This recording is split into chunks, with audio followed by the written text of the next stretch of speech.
Welcome, everybody, to our virtual competition, Individual 500 on May 25th. So today we're going to be talking about a few things. As everybody gets settled, we'll go through just a few pieces of information and then get some prize winners going. So I'll do a quick intro about what Canadian Speed Puzzlers is and what we do.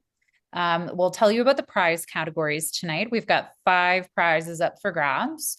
We'll give away 2 of those prizes. Then we'll make sure that everybody is well briefed on the competition rules because we do have a couple of new folks here tonight. So it will be reinforcement to some, but it'll be new to others. And then we're going to reveal the puzzle. So please keep the puzzle sealed in your competition bags until we get to the point where Sophie says, okay, everybody, let's open the puzzle. All right. So who are we? What do we do? Why are we here? What's going on with Canadian Speed Puzzlers? So it hasn't even been a year yet since our very first Bring Your Own Puzzle event. But we launched Canadian Speed Puzzlers with the mission of fostering and supporting the speed puzzling community across Canada. The 7 of us, part of CSP, our mighty little crew of CSP folks, we love puzzling. We love speed puzzling, and we love bringing folks together to have a little bit of fun doing that. So right now we have 4 focus areas. The first one is all around our boot camp. So I know we've got some folks who've attended our boot camps before on the line here today. So welcome back. Nice to see you. The second piece we do, and this is going to restart after nationals, is our completely free Bring Your Own Puzzle speedrun events. So we have those a couple of nights a month. We try to do 1 per week. We really do. But we're going to make sure that we get that cadence up and going. And essentially what it is, if you haven't been there before, is we pick a theme, you bring a puzzle, on theme or not, it doesn't matter. You join the Zoom, and then we hang out for a couple of hours and speedrun puzzles together. Sometimes there's commentary, sometimes there's not, but all of the time, it's a lot of fun. There's hundreds of thousands of pieces that have already been assembled to date on our Bring Your Own Puzzle events. Third one is what we're doing right now, virtual competitions. So we want to make sure that we give an opportunity for folks to try out their skills against each other and learn some stuff in the process. And of course, community building. That really is at the core of what we do here. So we have a lot of folks on the line who are CSP Circle members. If you're not yet a CSP Circle member, you are more than welcome to join us over there. And it's just a little community where we can celebrate each other, learn from each other, and understand what's going on in the world of speed puzzling across Canada and more broadly. All right, so with that, that's a little bit about us. Let's talk about the actual people who are involved in Canadian Speed Puzzlers. So we have Allison, Katie, Danielle, myself, Devin, Elizabeth, Sophie, and Tess. And tonight, Liz sends her regrets. Danielle will join us later, but you will hear from the rest of us as we go through the evening in our commentary. All right, so now we're going to go over to Katie to tell us about the prizes. Yay! Fun part. All right, so there are 3 ways to win prizes when participating in our virtual competition. The first one is, of course, skill. So the first, second, and third place gets a prize. The participation also counts. So we have a wheel of names, and the winner also has a prize. And knowledge. We're gonna have a little trivia, and the winner will also win a prize. So first place gets 100, second place $80, and third place $60. And $60 as well for participation and knowledge. These will be given to you in a way of a gift card of your choice or a CSP shop credit. We will send you an email, and we're gonna sort that out with you in time. All right. Awesome. And no surprise that the most popular e-gift card is to our friends at Puzzles Canada. No surprise. Awesome. Okay, so the other thing that you got in your shipping box, now, if you were with us last week for the May 18th competition, then you would already know about Mountain Mornings.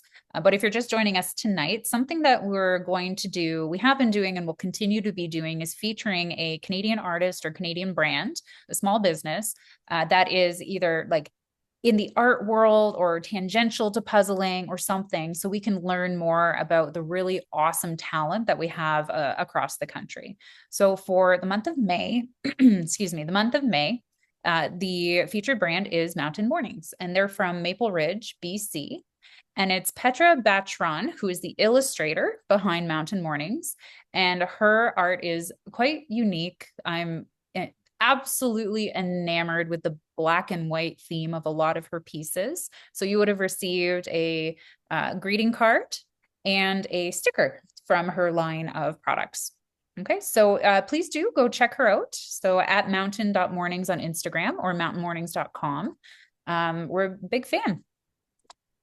All right, so now we're going to switch it up a little bit and get you to get your devices out to scan the Menti code so you can participate in our trivia. And with this, I'll turn it over to Tess. So, like Devin said, this is for our trivia prize. So, we do it on Menti. As many of you know, we love Menti. So, you can scan that QR code or put in the www.menti.com and enter that 8-digit code right there. The 8-digit code will be at the top throughout the quiz. So, if anything happens, you can hop back in. And if you're having any trouble, please let us know. But put a thumbs up when you get in there. And our very first question is a warm-up question, so no worries if you're still kind of getting in as we start our warm-up question, which is where are you joining us from today? Yes, we have one from the territories and one from Newfoundland, which makes me so happy. Coast to coast to coast. Usually we're kind of just like very in the center of Canada with Ontario, Quebec. So that's great to see. Hello to the Newfoundlander and someone from our territories. So now it will be time to enter your name into Menti. Please enter your first name and either last initial or last name as well. We need that to know who's winning the prizes. There will be 4 questions that are divided into 2 sections. We will check the leaderboard after the first 2 questions to see everyone's point totals, and then the winner will be shown after the fourth and final question. The way you get points is 2 different ways. The first one is you need to get a correct answer, and the second is the faster you get the correct answer, the more points you'll get. And the results are automatically shown after the 15-second window. The questions will be shown on your Zoom screen and on your device in both French and English. Katie will read the first set of questions in French, and I will read the second set of questions in English. Are folks ready to go? Est-ce que quelqu'un a besoin d'explications en français? Tout est beau. Think we're ready to go. Let's do it. All right, so first question. Quelle est la particularité de nombreuses cartes de vœux de Mountain Mornings? Do they glow in the dark? Are they mini puzzles? Do they have plantable seeds? Are they scented?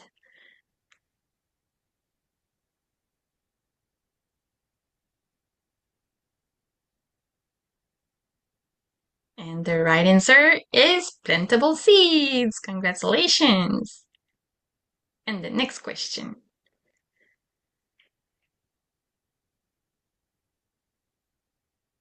Combien de puzzles seront tentés lors des championnats canadiens ce week-end? 980, 1040, 1240, 1460.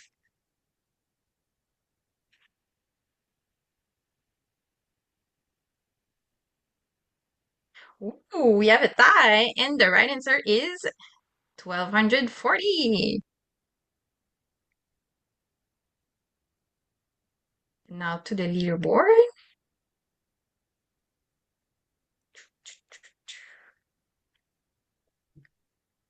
And Grace is currently in first place.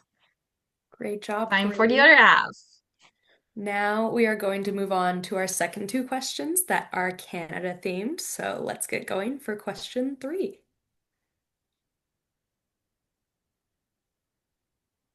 Where is the highest mountain peak in Canada located? So your options are Alberta, BC, Nunavut, or the Yukon.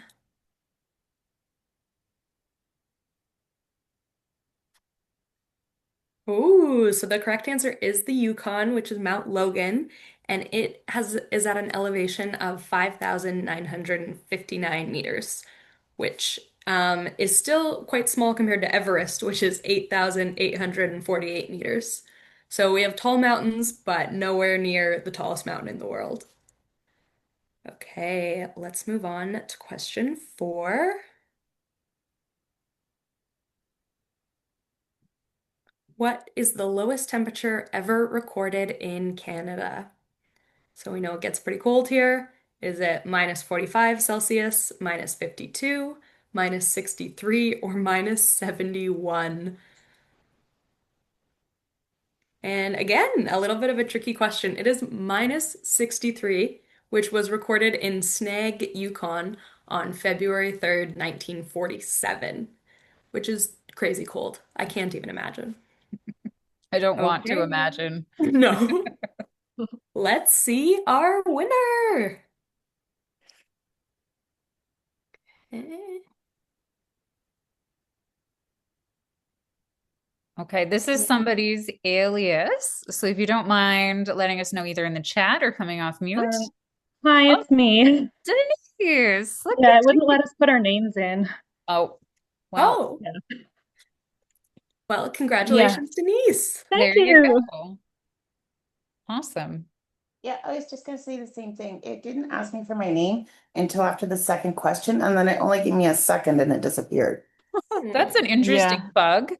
All That right. would same here. For every question, it prompted me to put my name in, and I put an A, and then it would completely it'd go to the question itself, so it just booted me out. Okay, Hmm. very good to know. We Mhm. will look into that for sure. Yeah, it must be a bug in Menti. That's never Mhm. happened to us before. So thank you for your patience. And Denise, congrats. Okay, and now this is time for you to finalize your competition setup if you haven't already. So if you're using your phone or something for Menti, get your setup all finalized, and we will go into the participation prize, which is our wheel of puzzlers. Take us away, Allison. All right, are we ready to win another prize, somebody? So we are going to spin our wheel. So this is everyone who's here tonight. So Devin, take it away and hit spin. Let's see who it's gonna be. And Allison, not me, other Allison, Allison Brown. Congratulations. Yay! I'm excited. Thank you. All right, so that's our last prize to give away before we get into the competition itself. But before we get into a few last things, let's go through some of our rules. All right, so how it works. First, we want to make sure everyone has their camera positioned in a way that allows us to clearly see your puzzling surface. We don't need to see you necessarily, ideally the surface that you're going to be puzzling on. You must use your own timer and start your timer right after the 3, 2, 1 countdown. When you're done the puzzle, please stop your timer and then hold your timer up until the camera until a CSP hosts like acknowledges your time and puts your name and your self time into the Zoom chat. You can then leave the Zoom meeting or you're welcome to stay and listen to the remaining commentary and watch the rest of the competition. You can cheer people on in the Zoom chat as well. The live competition will end after the 2-hour mark on the official CSP timer. And Sophie, I'll pass it over to you. Yeah, so if you haven't finished in the 2 hours, don't worry, you can keep going. The Zoom call is gonna finish, is gonna end, but we encourage you to finish the puzzle and to submit to us the time on our website. We have a results submission form. You can send us your time at that moment. For the results, the self times will be posted on the during the competition. If the results are still unofficial, it's because we're still putting offline submissions and it's going to be clearly indicated. Just note that there won't be guys debrief after the competition comes to an end. We keep that for the BYOPs. Other things to note: there's no penalties for missing pieces, no restrictions on trays or puzzling space, and the competition recording will be posted on the CSP YouTube channel this week. And so now it's time to reveal the puzzle. So you can open the black bag and see what you're gonna puzzle tonight. Also, if there's gonna be sticker tabs, you can cut through those, but keep the box closed until we set you up to go. So today's puzzle is a colorful spices Morocco from Ravensburger.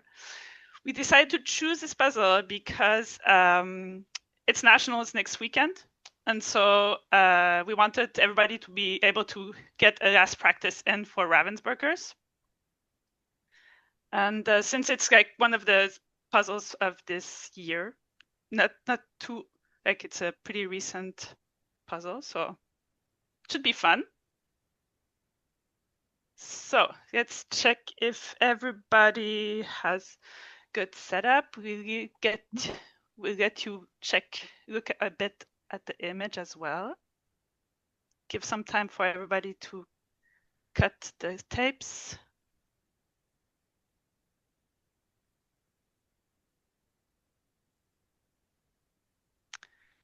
I think, are we ready to go? Still a few people still cutting. Still cutting.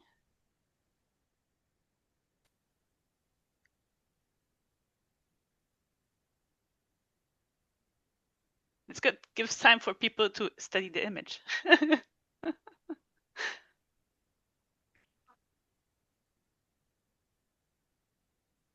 It's too bad that stickers before we used to be able to unstick them, and now we really need something to cut through them to be able to open them.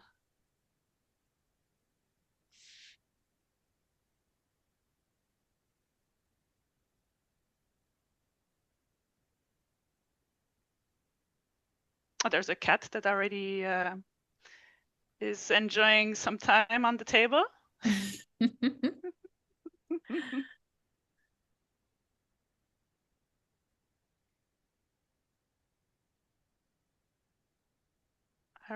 I think we're good. Yep, looks good. Everybody give a thumbs up if you're ready to go. Nice. Awesome.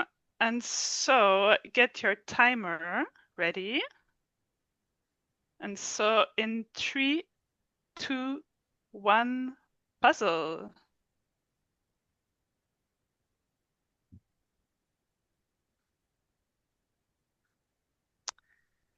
And they're off. An exciting start. Yes. I hope people will enjoy this beautiful image that we have tonight for them. I hope so. A very I know I recent enjoyed it. I did too. I did enjoy it more than the image tend to show. I don't know how to exactly explain that feeling. But it's actually very enjoyable. So, and it's quite recent as well. It's been out for only a few months. So not everybody will have done it already, I hope. I think maybe a few will have done it, but maybe not too many. This is what we tried to do. Yeah. Yeah, and just to introduce ourselves for the video and the people listening, I am Tess Brown. I am a CSP facilitator that's joining you from BC. And then we also have Sophie Helg here. Hi, yes, I'm Sophie. I'm from Montreal. And there's also Katie. Hi everyone. I'm also from Montreal. So we have two Frenchies here, making good effort to make complete sentences in English. You're doing a fantastic job. So yeah, we have everyone has opened up the package and are working on flipping their pieces. Like you were saying, Katie and Sophie, you have both done this puzzle before, and you were saying that it's surprisingly fun, is kind of what you were thinking, Katie, is like you look at the box and it seems all right, but then you get into the pieces and it really starts feeling like a nice, good imaged puzzle. Yeah, exactly. Like w when you actually start sorting through the big pile of 500 pieces, um, you kind of see different textures and different colors, and you kind of see all the little details that make this image very enjoyable to speed puzzle. It's surprisingly sortable. Mm. It looks very busy. It looks like there's a lot of details. Mhm. But when you put a little bit of time, and when you take your time to just observe and look at the pieces, you see different, very interesting things to puzzle and put together. Yeah, definitely. I found that like while it looks not there, it doesn't seem to there is not too many very colorful spots in the image, but at the same time, there are a lot of distinct elements that really makes it a fun puzzle to assemble. Awesome. And is this a puzzle where you would recommend doing the edge first, or is this, since it's a kind of busier puzzle, the edge is maybe a little more unclear, would you save it for later? Hmm, Well, interesting question. I know I put the edge together first. Maybe not all of it. Sometimes I tend to not force myself to do it all in the same amount, in the same time. If I feel like a little area will be a little bit harder, I just leave it aside for later. But I definitely started with it. Oh, Devin says she's a fan of the edge here as well. Okay. Because yeah, And looking you, at this Sophie, did you? image, oh yeah, Hmm? Sophie, did Yeah. you? yes, for me, like I'm such a fan of edges too that like I except if it's a full like one color edge, I'm gonna try to do it for Nice. We love a sure good because border. it helps me to really center myself and like have like a Mm. working area sort of. It's like a painting sort of, and I'm doing the edge of the canvas, and then I'm ready Yeah. to fill in the rest. I'm I don't know. curious, Tess, would you have done it now that, because of what I understand, you haven't done it yet, and Mhm. now that you look at the image, would you do the edge first, or you would leave it for later? This is one that I am kind of questioning. I think I would sort the edge first because I've gotten very used to doing that in my initial flip. I tend to pull the edge, but it might be an edge where I wait on it, just because it doesn't look all that appealing to me. All the color is kind of in the middle, and so the different textures and different colors might like grab me a little more, you know? Mm. I guess that you could like focus on certain edge areas that have colorful things that are attached to it, Mm, and leave the rest for when you're ready to do that part. It's yeah. another way to go. Yeah, like maybe work through this puzzle kind of from like the bottom up or like the right side kind of over. Yeah, yeah, yeah, Yeah, yeah. exactly. Yeah. And I looking feel like at, the oh, yeah, go ahead, Tess. oh, I'm I was sorry. just gonna say, looking at our puzzlers, I think we are getting a lot of edge first is kind of what I tend to see. So a lot of people doing it the same way as both of you. As you said, we're used to it, right? Like it's something that you eventually process that you don't have to do it all the time, but it's so instinctive to do it first. At the same Totally. time, I see some people are sorting more upfront. Hmm. Phil is sorting. Caitlin is sorting, of course. If I ever see her not sorting, I'm gonna freak out. Yeah. I'm gonna be like, "Who are you?" Yes, she is doing her classic full sort, and it looks like I'm not sure if she's done the puzzle before, but she is moving quickly in this full sort. She definitely Hmm. has kind of that top lighter section of the puzzle to putting it towards the top. And then she has many piles going, like not just 10. I think she's got more like 15 to 20 if I had a chance to count. So Yeah. I'll be so excited to see how this sort ends up going for her. Now I'm wondering if she sorts and places the piles in the area, she has an idea where it's gonna go. She You know. definitely tries to. When it comes to puzzles she's attempted before, she'll do it, but then sometimes with first tries, she'll get a little not quite look at the box as much and not quite plan where her piles are going to go as much. I was talking to her about a month ago in Canada, and that's kind of what she was saying about first attempts versus when she does the same puzzle over and over again. That's interesting. I want to mention, as well as we are still in the few early minutes, that I see some very good table management here.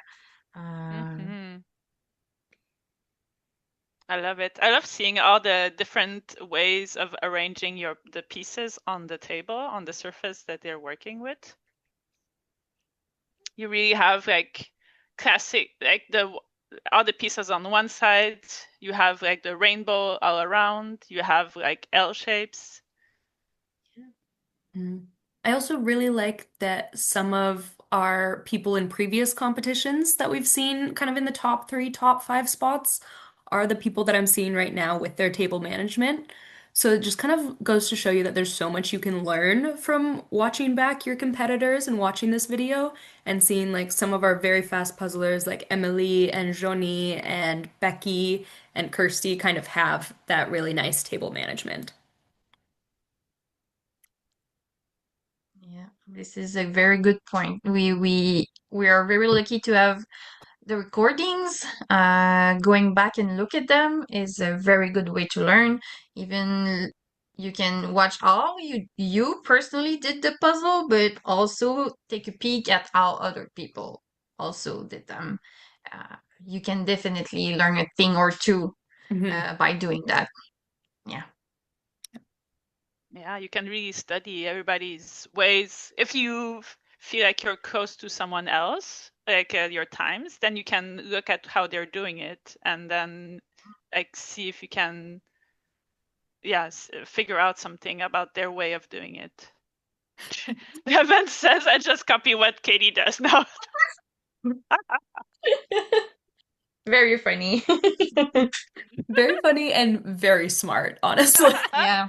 Very smart. I'm gonna have to switch up then. You'll just start turning your camera off accidentally. Whoops. Okay, and now that people are kind of getting a little more progress than just the edge or people's initial projects are that blue and that green, I want to call it like rope or twine. Is that what you two went for first when you were doing this puzzle? Yes. Definitely. Okay. Yes. It's really a color that stood out a lot. It's like a safe start, right? Like it's maybe 15 pieces per color. So once these are done, you have a little bit of structure, sorry. I added some letters in there. And then you see, oh, there's the red one and the yellow ones on the left side of that spice rack, I would call it. And these are very vertical. They're interesting in the puzzle as well. They're not just easy to find in the pile, they're also structural, I find. That's true. Yeah, I didn't even actually notice the red and yellow in there on the other side until you mentioned it, Katie. So it's a great point that once you work on some of one thing, the like other thing will pop out to you. Yeah, I forgot about them actually. You really don't see them on the image, but when you puzzle, you see them in the pieces. Yeah. Yeah. This is what I find interesting with this puzzle, actually, is that when you look at the image on the bigger picture, it's just a ton of different little things There's so much of them that you don't actually see them when you look at the big picture. But when you go deeper in the image, you start seeing all these little details, like the dry stuff at the top of the puzzle. They all look the same, but when you look closely, they're all different. Hmm. So this is what I find very, very interesting with this puzzle. It's a lot about observation and finding the little details in something that looks very, yeah, I would call it, well, it's just a picture. It's Hmm. just a picture, but it's more than just a picture. It's really thought out for speed, I think, with a lot of different little challenges. Mm-hmm. I find like there's a lot of texture, different textures, different. Uh, yeah, there's different sizes of everything, and like there's Hmm. like more blurry, less blurry. Like what you get on photographs often is like Mhm. there's a more blurry area, less blurry area, and it's what I like actually with photographs often, that you really can figure out where things go just by looking the texture of what of the elements, and Hmm. not just the color but the texture and like really Blurriness. the blurriness of it, right? Mhm. Yeah, there's a lot more perspective with photographs than like an illustrated image or something like that for sure.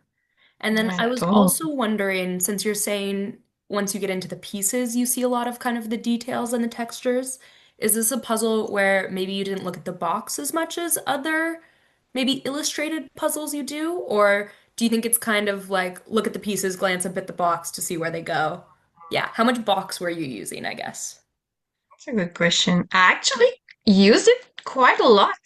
Um, be I'll tell you why. Because there's a lot of the same thing. And sometimes when there's a lot of the same thing, you think that they all go at the same place, but they don't necessarily go in the same area. So you kind of need to look at the box to make sure that you're not going in the wrong direction. And this is exactly that type of puzzles where there are few things that are maybe at more than one place in the puzzle. And I figured that out maybe a little late. Hmm. And I thought to myself, maybe I should have looked at the box a little more at the beginning. But yeah, I used it actually more than I usually do for a Okay. puzzle. For Yeah. me, I am like just to know the like there are a lot of the same elements, but the colors are different as like different jars of different colors. So I was looking at the box just to figure out what the order in Mhm. which order they were going. I don't like putting pieces in my puzzle that I don't know for sure they go in that orientation. Hmm. So I want to make sure like the pink and the yellow, the pink is on the right, is on the left, and the yellow is on the right, Mm, sort of. yeah, it's a good point. I'm kind of looking at the image closely now. You know, when you're doing a puzzle for the first time, you're just putting things together. You don't really look at it. Hmm. Uh, and now I'm enjoying looking at it more in details. It's true, huh? Like when I did it too, like I couldn't bother to really figure out what I was building. And yeah, there's a lot of stuff in there. Hmm. I still don't know what those like I have no idea what they are. But like on the left side, there's like a row of white and black things, Yeah, like oval things. Like I have no idea what that is. Like in my head, I don't know. I called them like shells, Hmm. but like Ah, I'm sure it's not shells. I was calling them macarons, but they're clearly not that. I am with you, Uh, Katie. I'm also calling them macarons. Oh, really? Yeah. They're clearly yeah, not, but they just remind me of macarons so much. yeah, Yeah, yeah. like they're a thing. I Yeah. don't know. Like I need to There go are to their Morocco things. to figure out what it is. Hmm. Fair. I guess this shop smells so good. Oh my God, huh? All those spices everywhere. Like I don't know But why those things, those knitted things, are sold with the spices. Maybe, It's you a, know what? I think they might be to put spices in them. that's what I thought, but Mhm. then maybe. Could be. Yeah, we're gonna have to ask someone who knows spices. Maybe someone will be able to tell us that, maybe on Circle later. Yeah, that would be great. And Who's yeah, been to just looking. Morocco? Perfect. Just looking at our puzzlers here, some of them have definitely done, Katie, what you were talking about, of they have the twine done on both sides and then have connected it with the spices. So we have like Danielle B has done that and Becky has done that. We also have Caitlin with her full sort. She's now working on the puzzle in a very interesting way to me. She's doing like an L in the bottom, like the left-hand side and the bottom edge. Mhm. And I'm wondering what you think about that. I don't know. Actually, I I find find it it makes so sense. interesting. I find it makes She, sense. yeah, Actually, why not? because like the bottom part is very it's very different from the rest. Like there's a Mhm. lot of the texture is different. And then why did she do the left part? Well, the pieces were there, I guess. But I'm surprised she could figure out like the white things, like the Mhm. beige things that are hanging on the left side. I found I was very confused with those things. Yeah, they look very similar to kind of what's going on at the top. So I'm Exactly. surprised that And she on would the pull right them out. side. Yeah. Yeah, exactly. Rutabaga, Yeah, we'll Rutabaga. call goodbye. them. Devin is still guessing. Rutabaga. Rutabaga, no. Very long rutabaga. All right. Long potato. Maybe it's a type of potato. I could give you that. It's There's a a, lot of guessing in that image. Yeah. It's definitely That's a root fun. vegetable, you know? It yeah. grew in the dirt. I can tell you that much. Mm-hmm, No, I mm-hmm. thought it could be like a squash, like a Hmm. like a not a pumpkin, but like all the other types. Mhm. I don't know Unless the words in English, okay? no, squash is the exact word you want, Sophie. I'm Because just Yeah, not yeah, it convinced that like it's is. a the squash. Yeah. I still like the think it's more like on butternut the ginger side of thing, like some type of ginger. spicy root. Holy moly, Yeah, that's Devin says a humongous. rutabaga. Okay, this A is too much rutabaga is fun. not good. You put that in soup and But in it's not good. It's delicious. Good for you. it's bitter. Is it? Oh no, Yeah. if you well, I'm not gonna start a cooking show here, but I find Well, if if you it's cook cooked it in properly, maple syrup, it's good. well, Like there you go. balsamic. Yeah, yeah, I know you can make it good. You can make it good. I will agree. Yes. I will agree on that. Like Totally, if you put it totally. in the No, stew and then you let it simmer for a long time with other stuff, it with becomes other good. stuff, exactly. I hope everybody All right. ate before because it's becoming a cooking show. All right, back to puzzles. Yeah. Yeah, no more cooking show. We'll save that for a different night. Back to the puzzle competition. I I see Liam has a lot of progress made. They are mm, working on kind of the spices at the bottom at the same time as the bottom of that spice shelf. Which sounds like, based on what you two are saying, is kind of the place to start, is on the bottom, because there's a lot of different colors and textures that just like feed into each other. Yeah, Okay. yeah, yeah. yeah, definitely. I love to see that not all puzzlers, but a lot of them have started with the right spice rack. Hmm. With the bigger jars. They're bigger a little bit and they're so I don't know. I feel like this one was attracting eyes more, but maybe it gets back to what I was saying earlier that the green and blue mm, things I don't even know what to call them. They're Hmm. giving you a little bit of structure there, so I feel like some people went that way. Yeah. It's funny Becky has because also made good progress. Wow.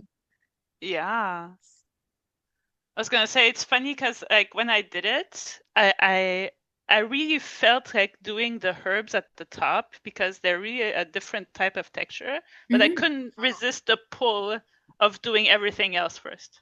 Oh. I don't know why, but I feel like maybe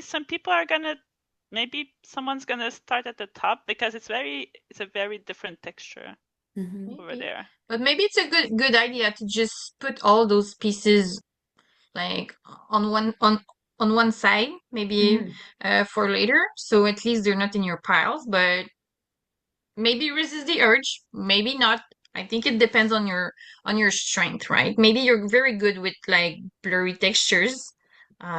So why not? I mean, you can totally go with that if this is your strong suit.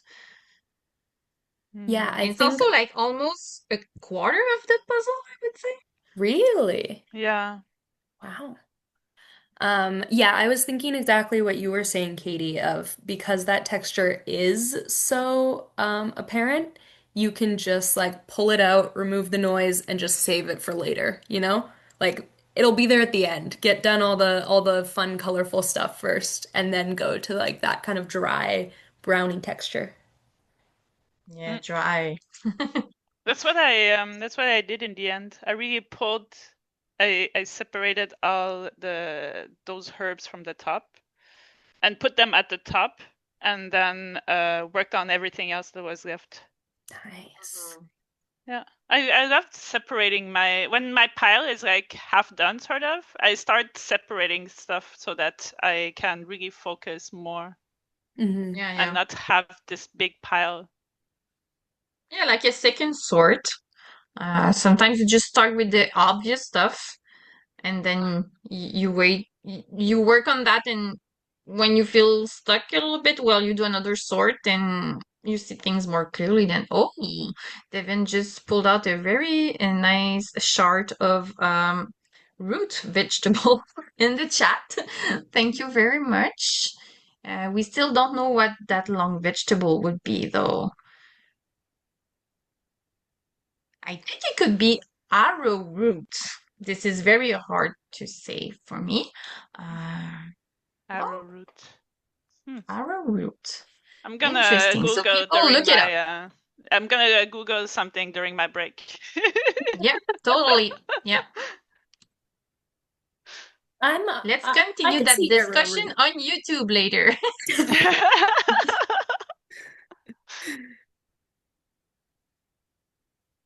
Leave a like and a comment. Which vegetable is this?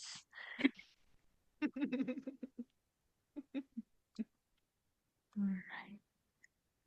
I'm just looking at all those little screens there. I want to see how people are doing. Are there any that Everybody, catch your attention, Katie? Ah. I'm very impressed by Becky's progress. Like almost that very colorful corner is Mhm. almost done, just like Liam. And I see the same corner is done pretty much by Katie. Uh, it's taking form very quickly, actually. Mhm. yeah, I feel like the bottom Strong part fire is team. pretty much done for a lot of people, actually. A lot of people. Yeah, it's Keegan definitely is going making good by progress as well. quickly. I like what I see on Denise's table right now because she also has those colorful spices on the left done and put together in a little row. Hmm. And that is just very satisfying to see. Yeah. I think Yeah. Becky has that section as well. And I'm glad to see some people do it because it also stood out to me when I was looking at the image. What I love to see, I see that I would say pretty much everyone is fully using their two hands. They're really putting in the effort. And no matter the results tonight, that will pay off. Hmm. Just keep moving fast. Just remember yourself that you can do this and you will get through it. Yeah. And that, like, we are in a competition. We're doing this competitively, but we're also doing it for fun. And we worked on picking an image that we thought would be fun for everyone. You know, Mhm. lots to pick out, lots to sort. lots of things to pivot to if you're struggling in a section. So I just really hope everyone's also going fast and having fun. Yeah, Mhm. exactly. I love that Tamara is working on the bottom part, but the top part is the edge is done, but on to the side. Hmm. Not working on that now. Yeah. Yeah. I And love it that. looks like she also has those top pieces that you were saying are an obvious different texture in a little pile right by Yeah, the top of her edge. Yeah, that's exactly what I was Mm. saying. yeah.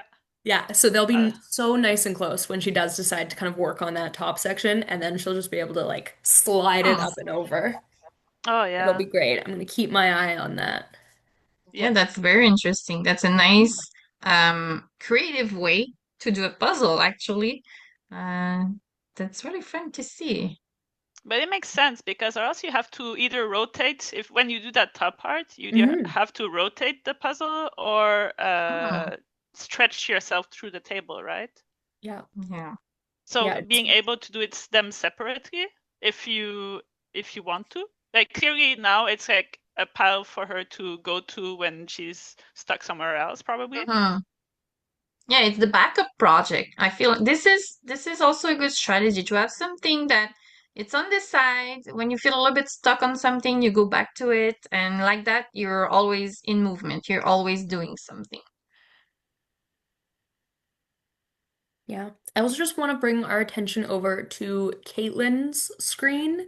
She Oh is my god. absolutely crushing it. She is moving so fast and has the entire bottom section done, essentially, Yeah. other than some of the dark and then just the stuff on the top. So she has um absolutely crushed the bottom of this puzzle and now just has the top left. This is kind of unbelievable at 28 minutes. Yeah. And just watching her hands are moving so fast. You can tell she's really in the zone. Oh, Oh she yeah. really wants it. She wants it.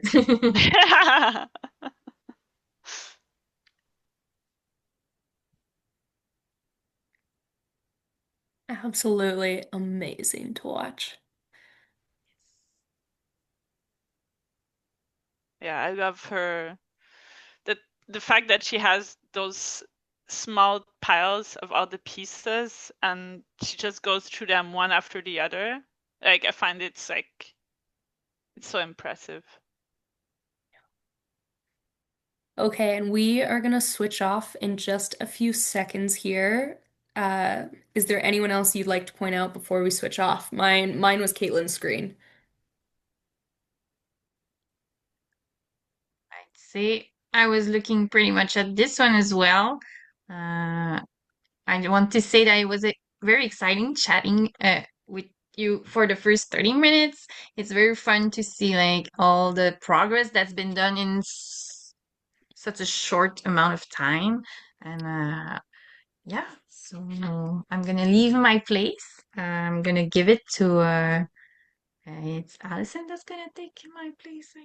I think we're doing a full swap now. Yep, I'm here Yeah, Yeah. too. Full Woo, swap. that's Wow. exciting. Well, Awesome. So the next batch of commentators we've got, so it's myself, Devin, and we also have Danielle, Hello. and we And have, I'm here, yeah, Allison. Allison. So, Excited to jump in on this. I feel like we wow. get a really great 30 minutes here, and I'm expecting to Mhm. see some finishes. Definitely. A lot of really good progress. Obviously, as Tess and Katie were saying, that Caitlin is flying through this puzzle, but I would also like to know Alison Brown doing very good. A lot of solid anchors in progress, and her hands are moving very quickly. Yeah, I agree. You can just look through the squares here, and like Sam is right on everybody's heels. Liam is right in the mix here. We've got Kirsty right in the mix here for some podium positions. Tamara, she doesn't have her top edge connected like we talked about, but she's got a lot done inside. That's for sure. Definitely. I We agree. can't And a forget lot of, we can't sorry, go forget ahead. Emily because it's just the angle is a little bit different than others. Because if you have a peek at what she's working on, She's really filling in some of that tricky top part, and great progress over there too.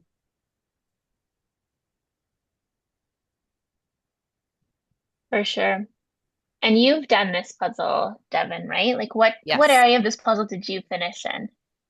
I finished in the top part with the um, herbs, the hanging dried herbs at the top. Hmm. It was just a little unclear to me in the beginning. Like you can see the blur and more in focus elements of that top section.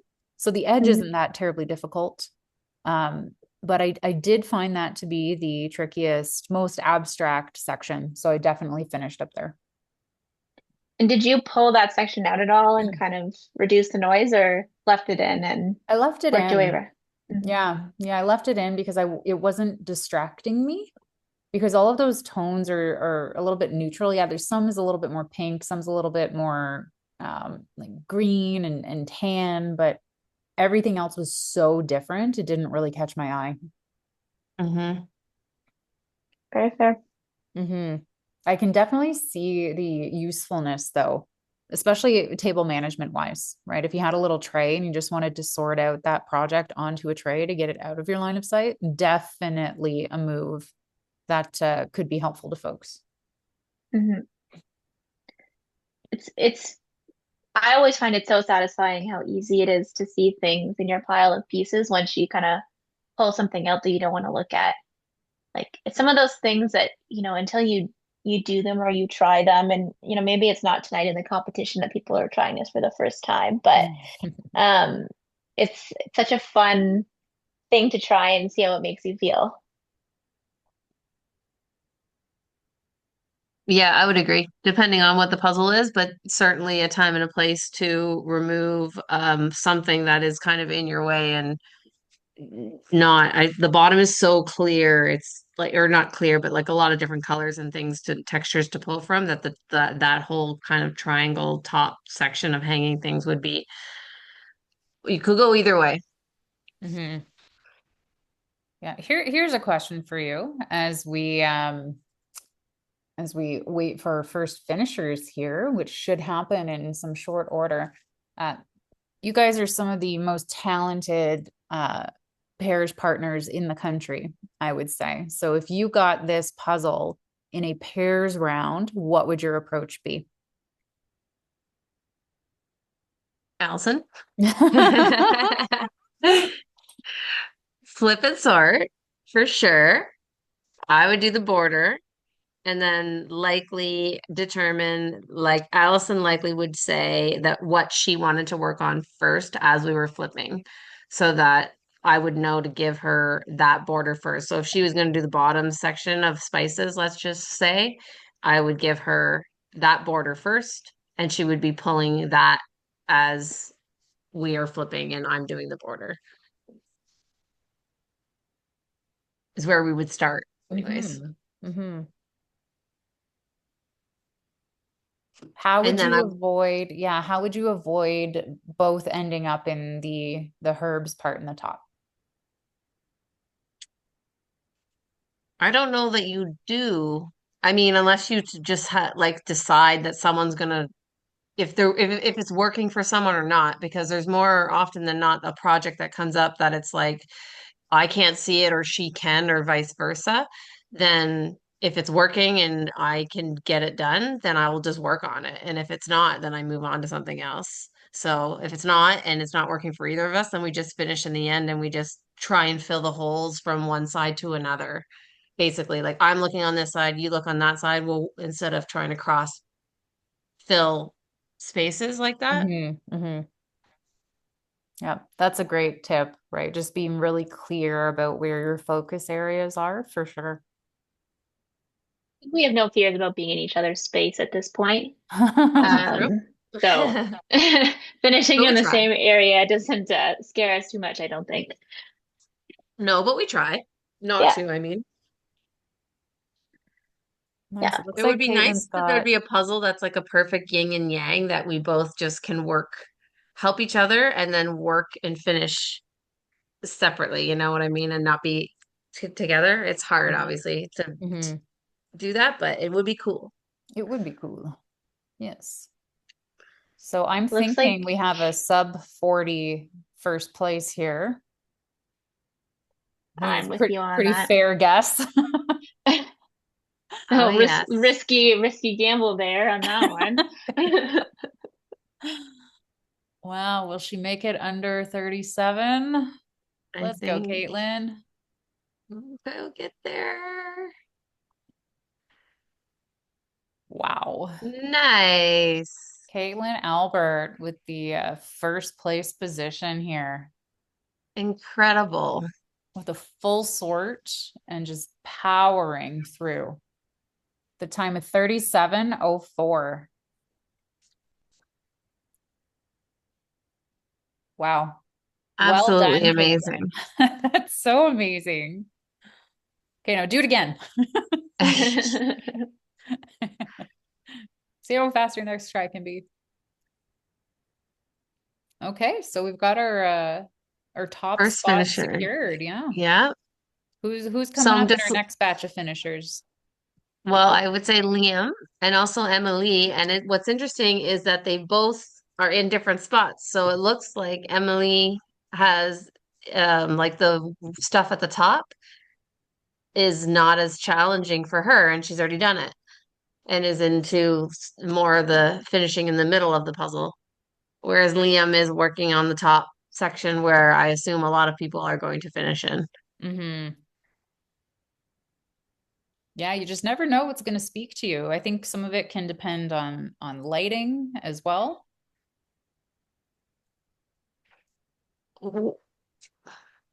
Yeah, absolutely. Is the middle section of this puzzle super dark, or is it okay? You can still kind of pick out some of those elements. There's some good slight diagonal shelves in there, and there's Oh, we some dark love curves. diagonals. I know. There's some dark curves in the middle too. So I think it is much easier than the top part, in my opinion. Like for me and where my eye goes. Mm-hmm. Yep. Kirsty's finishing up too. Not at the on the top herbs there. We have a Oh race. yeah. Oh yeah, we have a big race here. Yeah. Ooh, this is exciting. Okay, so who's it gonna be? So I think Katie's in the mix as well. Uh oh boy. Wow. I think we've got a four-way race to second place. So Emily, Liam, Katie, and Kirsty. It all depends on who picked the part they can fly through fastest at the end. Oh my. I know. I just want to stare. If we're quiet, folks, it's because we're staring. Oh boy, this is a nail biter. Okay, I'm just Oh, gonna make sure I'm Kirsty's looking at. getting real close. Yep. Yeah, she's real close, and I think her part might. Oh, she's got a couple of holes scattered across, and it looks like Liam, they've got more, uh, I guess, co-located holes at the top there in that same section. Oof. Who's it gonna be? Who's it gonna be?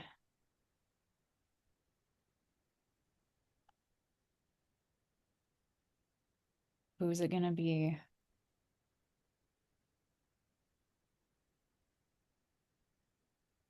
Oh, if that's all Kirsty has and she doesn't have a hand tray, I think she might have taken it. Not by much. Those final few moves. Yes. Oh, there it is. Wow, Kirsty. 40-48 for second place. Well done. Okay, let's see here. I don't know. I don't know, ladies.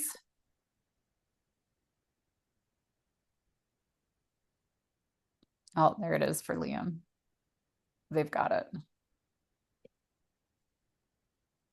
Yes, Liam. Well done. Less than a Oh, minute behind Kirsty. Oh, show us your time. congratulations. Third place, 41-19. Well done. Yeah. Oh, that was great. What a race. So we can't blink because we're going to miss our next finishers. I know. I'm like, every time I'm like, where is the next person? Emily, it looks Yep, like I right think there. so.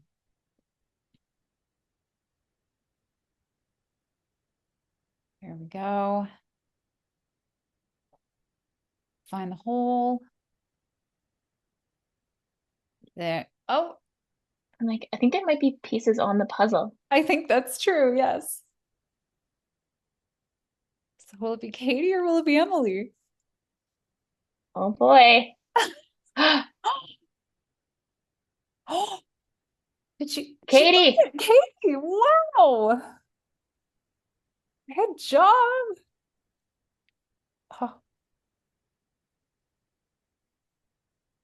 well done. Well done. And here we go with Emily. So 42-20 for Katie.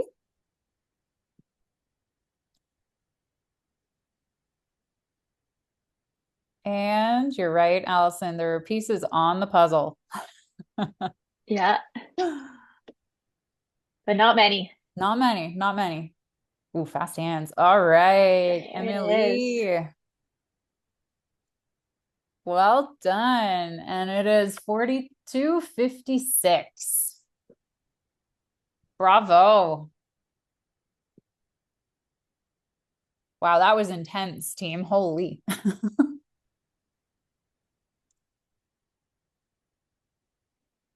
Yeah, we definitely saw some finishes in this little block, and we're not even halfway through. Okay, now we can just take a quick breath because we still got some pretty speedy folks coming in our next batch of finishers. Our competition last week, there was a 1 minute point in time. It was like an hour 21, hour 22-ish, and we had 6 people finish in a minute, which was pretty cool. That's a lot. Wow. Mm-hmm. Right. So who do we think is coming up in our next little batch? I think we tend to see that we get little like waves of finishes coming in. Mm-hmm. So it looks like both Joni and Julia have just some of the dark section in the middle left. They both have the top finished.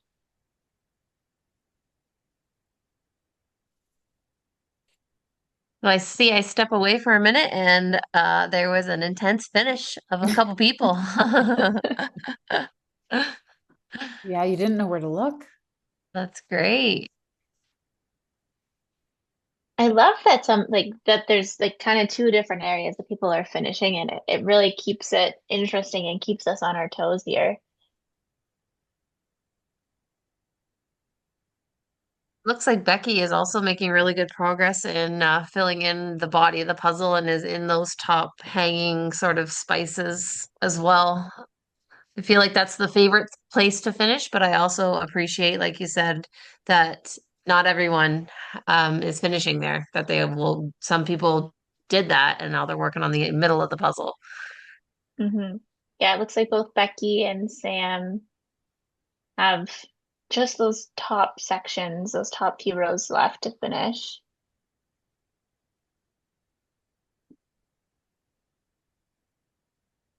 It just makes it so interesting to watch people finish that are like this, that the speed is very similar, and that it's like piece for piece. Mm-hmm. Yep. And how do you manage your pieces? Where do you put them? Do you use piece jail? Every second, every movement counts when it comes to like just minutes or even less than a minute between the finishers. Oh no, Katie was missing a piece. That's so too bad. Feel like that would throw you off just a little bit. Mm-hmm. And try not to get stuck on a missing piece or looking for one particular piece, but it still would.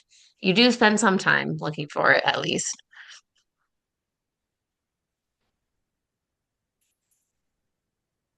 Okay, so now it's like fast hands for this finish here.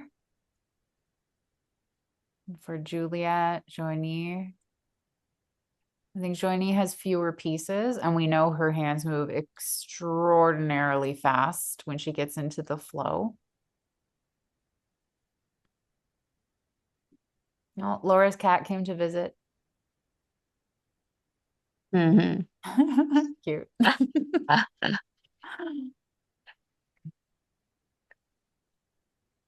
Okay. Joanie, back down to the last 5 or so after this hand tray.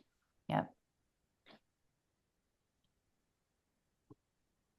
Under 50 is always amazing. Mm-hmm.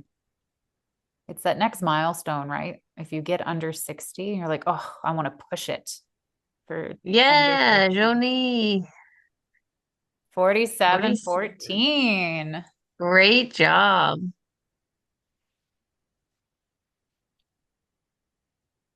Well done. Everyone's really working hard and moving fast. Mm-hmm. It's perfect competition before nationals. Get a Rav in. Get a Rav in, feel a little bit of the pressure, right?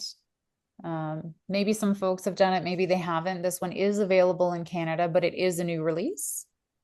So we really just wanted to give the opportunity to do that one more practice that is very applicable to the piece shapes, to the overall look and feel of a RAV photograph puzzle.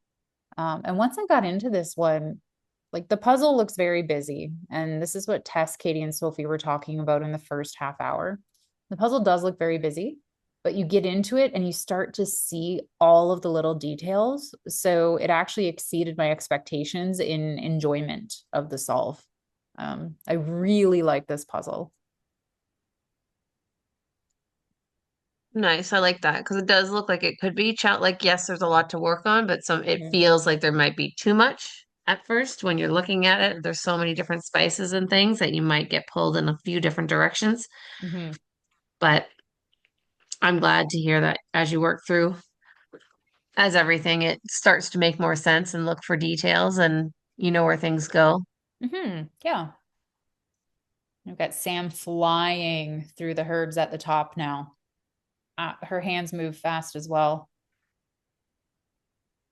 And it's one thing for sure Sam has is fast hands. Yes, this is true. Yes, and Becky and Julia are also those three are very, very close. Uh-huh.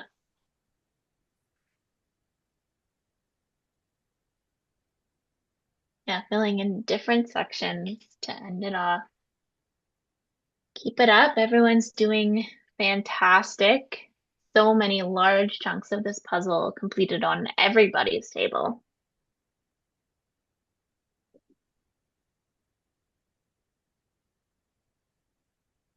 Yeah, we're just approaching the 50-minute mark here.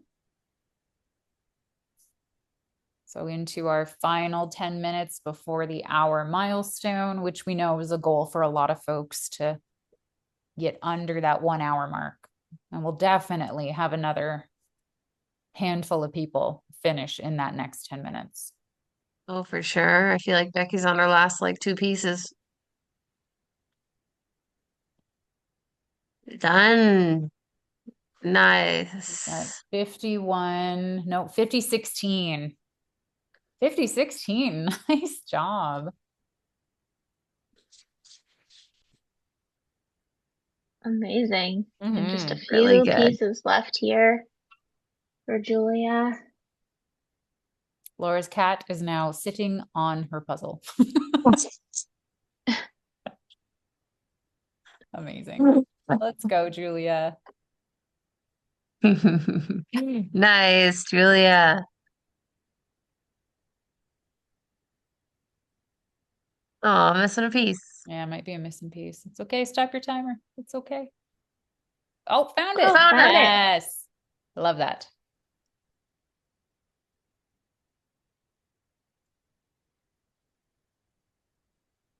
$50.49. Incredible.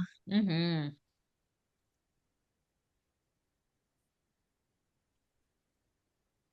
Yeah, at the end, it really is about noticing every little tiny clue you can muster a glance at. Especially in this part, there's a couple of the herbs that are definitely the same type of herb. Um, but one is a little bit more blurry, one is a little bit more red, one is a little bit more gray. So all of those little clues can help at the end. Lighting will, of course, have a lot to do with it. But I didn't find a need to shape sort in this puzzle. The clues were just too good across all the pieces. Nice, that's good. Mm-hmm. I feel like everyone is doing a really good job pulling out projects and filling them in because it looks like everybody's puzzle kind of has the structure and framework of working through, the things that they can see. Oh, it looks like Sam is just gonna finish here now. Nice. 50, 52:23. Yes. Amazing time. really fast. But it looks like everyone who's still puzzling is still moving fast, which is lovely to see because sometimes it's really easy to get into casual puzzle mode, like people have already finished but it's like this is a good opportunity to continue to race other people and still try and get a personal best, whatever that might be. Mm-hmm. Yeah, that's a good point, Danielle, around the mindset, you know. Just because folks have finished and the podium is filled doesn't mean you can't meet your other goals or the goals you came in with. Right? Personal best is huge. Personal best on a first try, under an hour, under 90 minutes, whatever it might be. Like we're not even at the halfway point here. Yeah, definitely. Yeah, whether it's finishing within the time, personal best at an actual competition. Yeah, you bet. So the next finisher will round out our top 10. I see that Allison has pulled out the top section, like we had Mhm. talked about earlier, placed it on a little small tray out of the way. Love it. Yeah, it reduces that visual noise. If that's something that needs to work for you, awesome.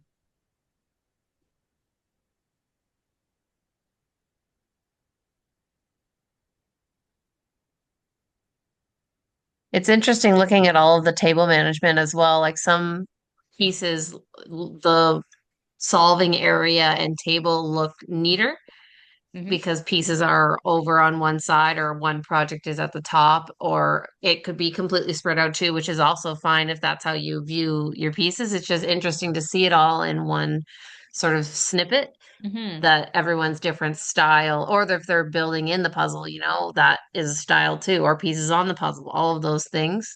It just, you can really get a feel for what people are doing out there and how different it can affect or impact, I should say, how you solve it.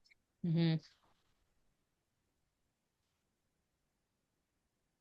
Yeah, I've over my practicing for nationals developed a not so great habit of putting too many pieces inside my frame. So I'm trying to deprogram myself on that one. It's I think it's slowing me down a little bit. So it's not something I used to do either. So I think maybe too much casual puzzling has actually Yeah. impacted it. Yeah. Yeah, I actually, now that you say that, I feel like I do that a little bit too. Like I'll take what project I've sorted and I'll dump it in the puzzle where it's going to go and then do it. But maybe I should put it together use the tray Yep. to bring the tray to the area and then take the pieces off the tray Yep. versus dumping it in the puzzle. I will not do it for nationals. Right. We're getting some coaching in the chat. Don't do that. Thank you, Tess. I know. Yeah. Yeah, but I even see. oh, Go ahead. no, you go. What are we noticing?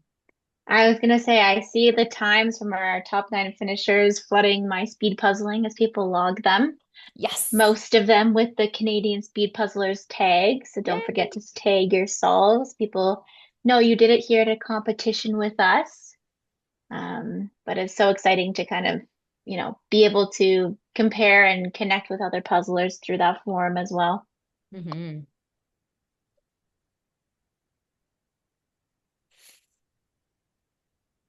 It looks like Denise is closing in the middle darkish section, spices in the back. Yep, it looks like we've got Solveig with just the herbs at the top too. Here we go. Another close race. Oh, and Janet, And yes. Janet, yeah. Takes a minute to kind of scan all the squares here, but well, we've got a tight race here. And Denise won our knowledge prize earlier. Yes. Yeah, so Nice. she's walking away with her choice of the CSP shop credit or a gift card to a puzzle shop of her choosing. Oh, we've got the puzzle rotation on Allison's table there. Nice. 180. Bring Yep. it closer. Brave. Oh, yeah. Yeah. Is Denise done here? Oh, okay. I'm like, where did she go? There might have been a wayward piece on the ground. Yes.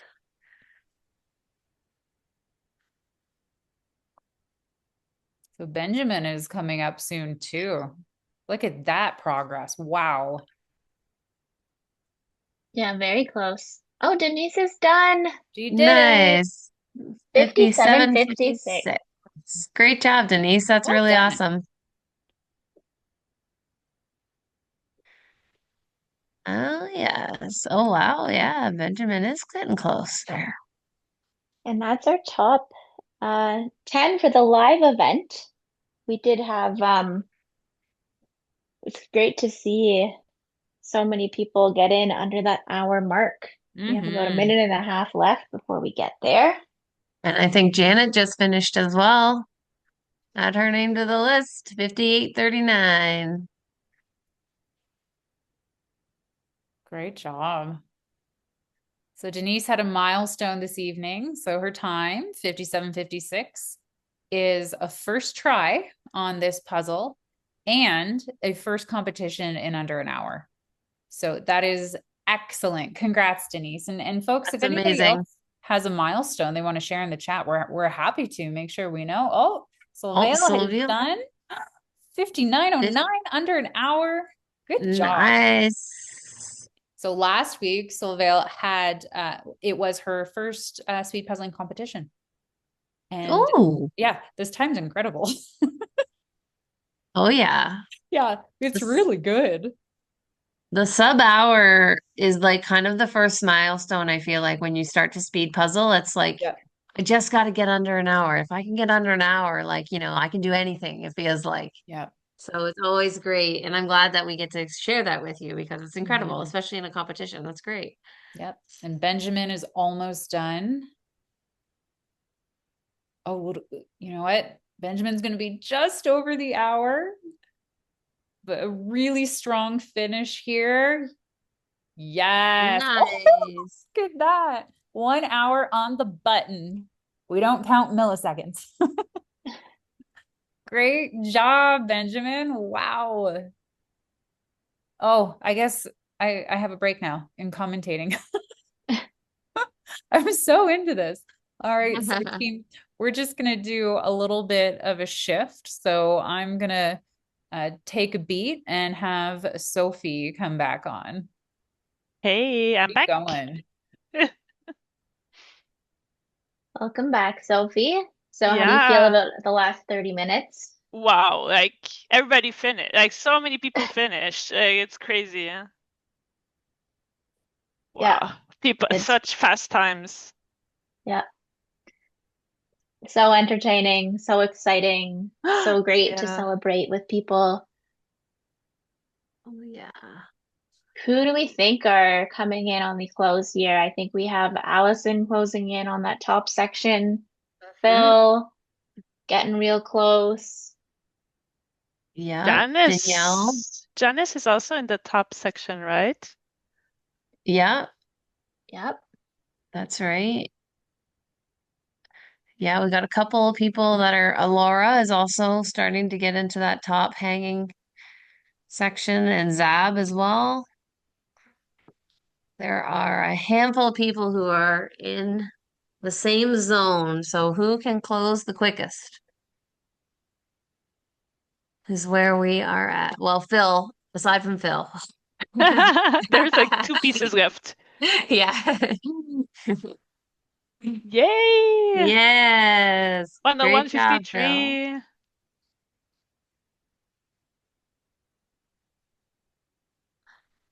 Really good.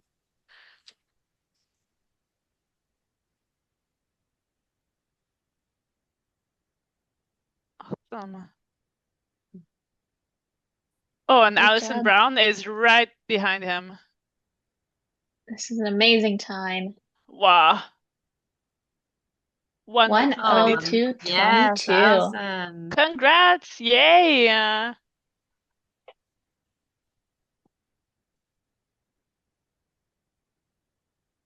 Oh, it's fun. There's been such great progress in the last 30 minutes.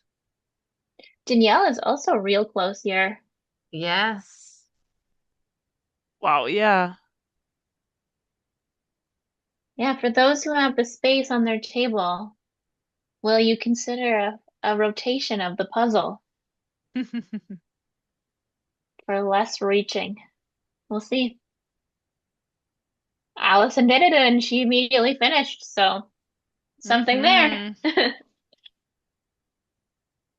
I just realized I missed that when Tamara put the top part with the bottom part, but it's together now. Oh, yes, that's right. And all the pieces of the top part are close to the top part. I love Looks that. like Janice did a puzzle rotation. Took the Ooh, nice. advice.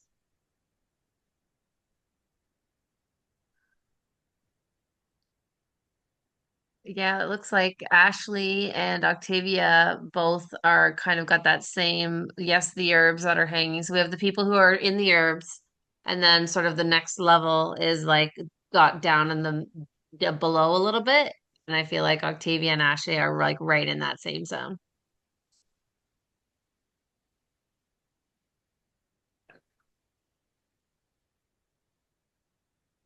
Oh, and Rebecca's doing really great too. She's got the top hanging herbs done, and it's just filling in the holes underneath and down that center. The center is obviously a little bit more tricky than like if you just chose dark. It's a bit more tricky, but there are lines in it. It's like shelves, the center part. So once you Yeah. figure out the shelves lines that have some perspective, like some are straighter and some are more diagonal, like Oh yeah. then you can really like figure them out. Right. I Did see you say you Zab had is done this puzzle, Sophie? yes, yeah, I've done it last weekend. Ah, nice. Yeah, yeah, it's super fun puzzle, really. Danielle's done. Oh, Nice. nice, Danielle. 105. Amazing. Awesome time. Wow. And it looks like Macy is got like 10 pieces left as well here.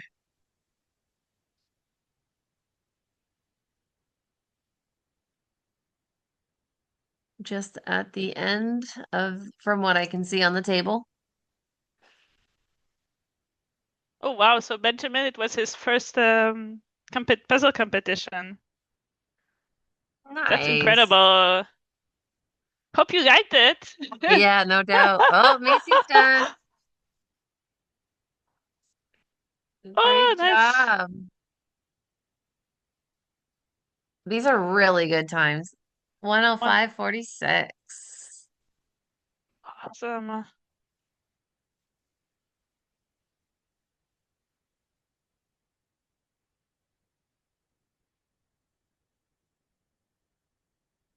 Yeah, we have a few people in that top area. Mm-hmm. Janice, Laura, Zab, Rebecca. Well, Rebecca is more on the darker side, just underneath. Karen is at the top part. It has some of the middle part left. Yeah, Heather as well. Michelle also. She's working on the top. Laura has a cat. Oh wow. The cat is like taking over the puzzle. If he puts in a piece, I'm all right with it. I feel like the cat is attacking the hair that's dangling. I liked how the Or cat just something. picked up the paw so that she could put a piece underneath the paw and then put the paw back down. I love Well it. Yeah, be trained. careful with that piece, jail piece, because the cat's gonna swat it.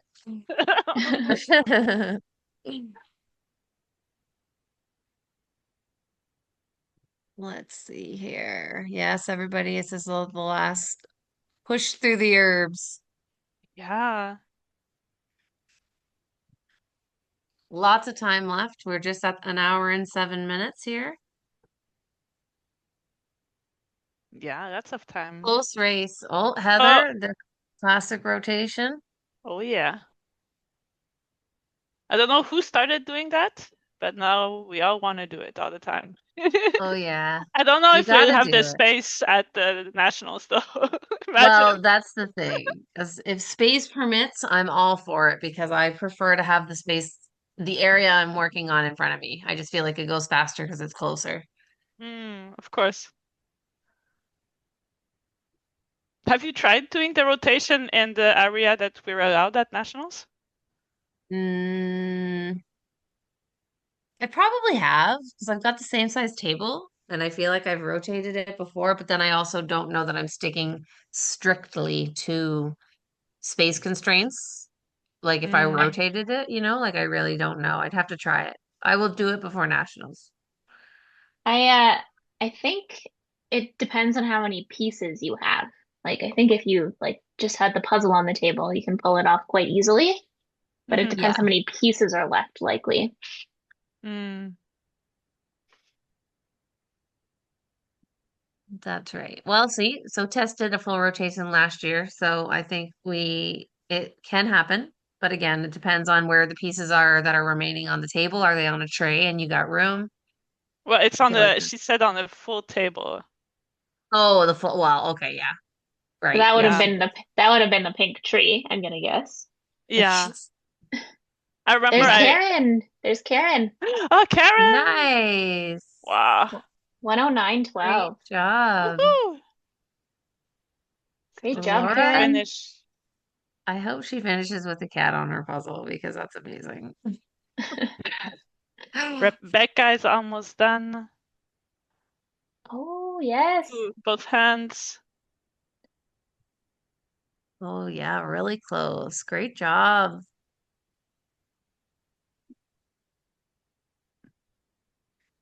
Yay! Nice, Rebecca. That's amazing. 109, 43. 43. Yes.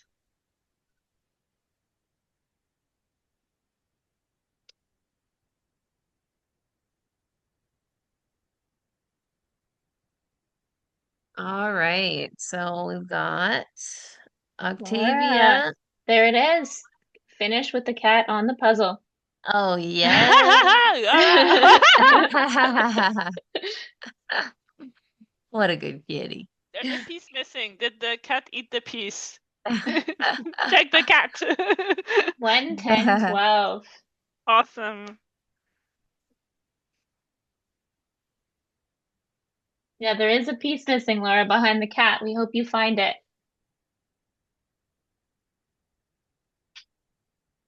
That's too funny.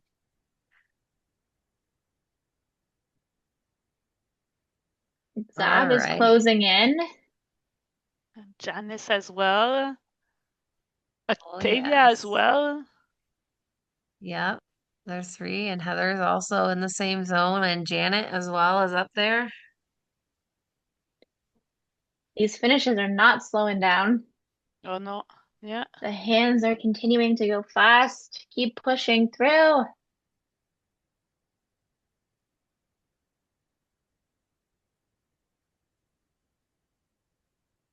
It's always fun when you get to kind of the end of the puzzle. I mean, mind you, the if it's the herbs, it probably is a little bit more challenging. But when you start to know where everything goes, and it's just like you're working through those final kind of projects, and it's just like trying to go as fast as you can before someone else finishes. Mm.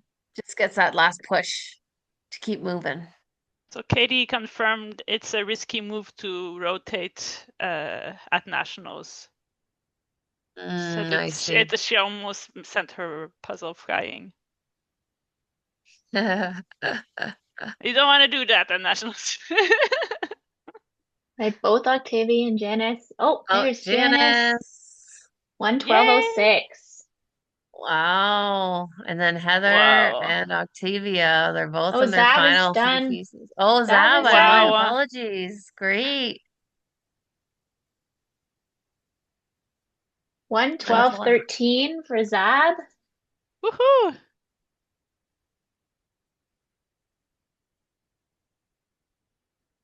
Oh, Laura found the missing piece. Yay. Octavia is done. Octavia. Whoa. Yes. Oh, and And Tamara. Tamara. 112.37. 112.38. Octavia, Oh, 1 second. 112.37. Tamara, 112.38. Wow, 1 second. Nice. That is crazy. It gets to be tricky to follow along everyone who's finishing so closely. You're trying to watch, and then someone comes out of nowhere. Yeah. Heather and Janet are quite close now. I see Ashley Yeah. and Dawn and Katerina are doing the same area in the middle. Oh, yeah.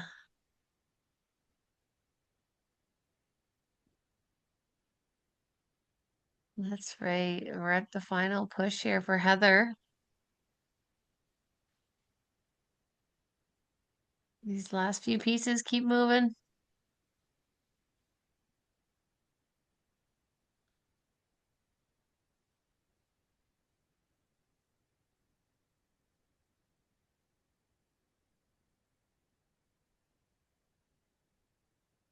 And Heather. Heather. Nice. 113.57. 113.57. Great job.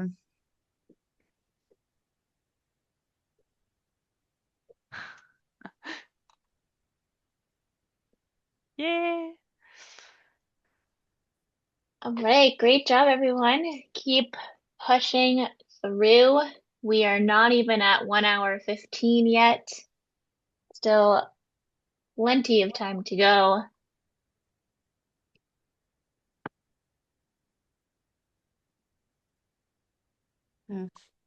Oh, Julie is doing rotation. Excellent.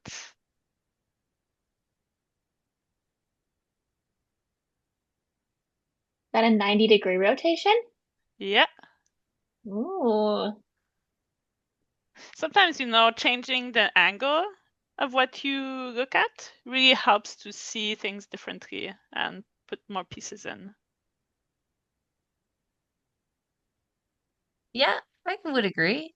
I mean, especially if it's like it's obvious what section she's got, and that might be closer to where she is, and just the different angle could help her get more success.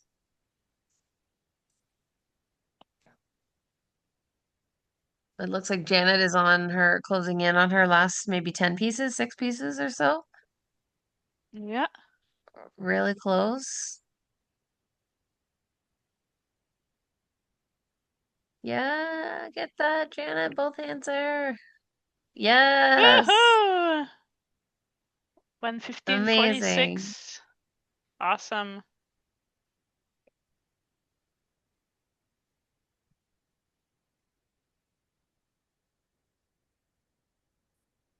All right. It looks like Ashley and Dawn Ashley's closing in the holes here. Not she got the herbs done, and now it's just the dark pieces.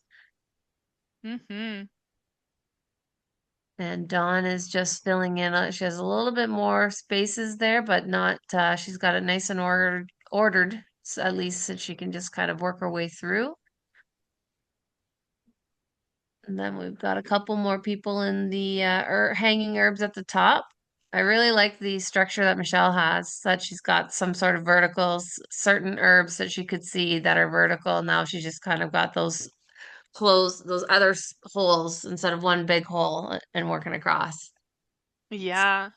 Like those herbs, actually, they're all different, sort of different textures. And so you can actually, for me, some of them I've put together outside the puzzle and then I pulled them in afterwards. Yeah, I do like that move, that play, I should say. Yeah, because It's like I find like they're all close to each other outside of the puzzle. Sometimes it's better to put them together outside the puzzle and then if you transport them inside. Yeah, like because you can see like patterns and colors when they're all together, and then you can just be like, well, I don't know where these go in the puzzle, but they go together. Exactly. Yeah. Yeah. Oh, it looks like Ashley is on her last maybe 10 pieces or so. Less than that, just filling in the dark holes. Yeah.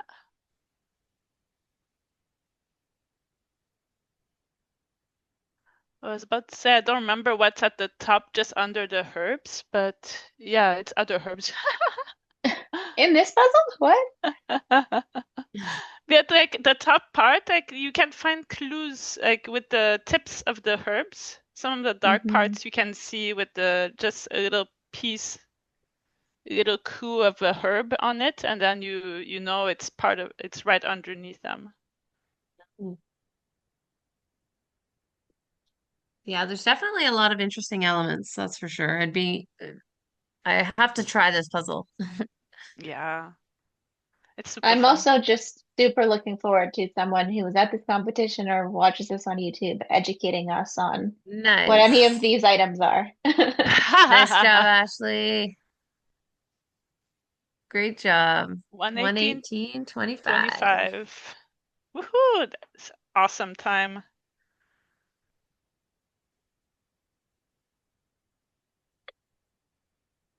Looks like we've got Michelle and Dawn chipping away at the top here. Julie's rotation seems to be working. She's putting pieces in.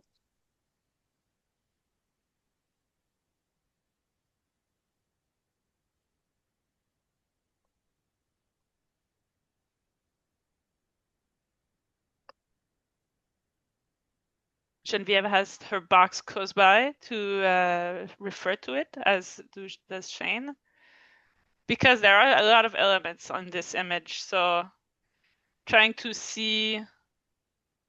refer to the image is not a bad thing for this puzzle. Just so you can Is it get ever a bad your... thing? Well, no. Just asking, All right, just asking. Michelle is closing in here. Nice. That's right. Final push. Last few pieces. Yay! Yes. Big celebration. We love it. 119.50. 119.52. Awesome! Woohoo!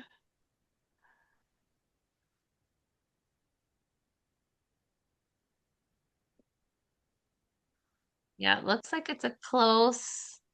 It looks like Katarina, Dawn, Julie, and yeah, Shane now is actually going to be on his last handful of pieces, maybe 20 or so. There's not many on that tray.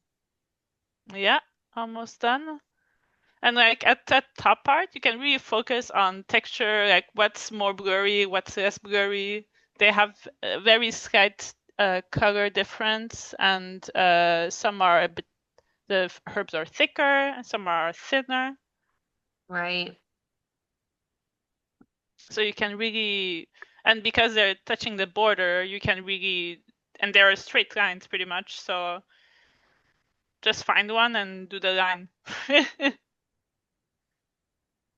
Wow, Michelle says it's her first under 130 for a first try. Yay! That's a great. That's And it was amazing. even under 120, so not even close. Yeah.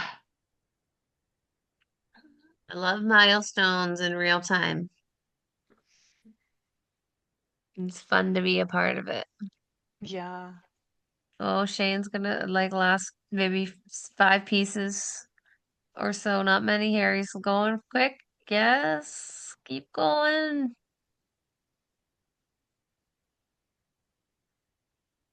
So close.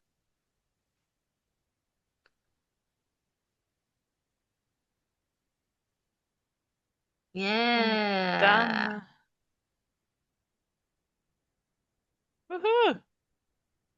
Great job, Shane. 121.50. Awesome.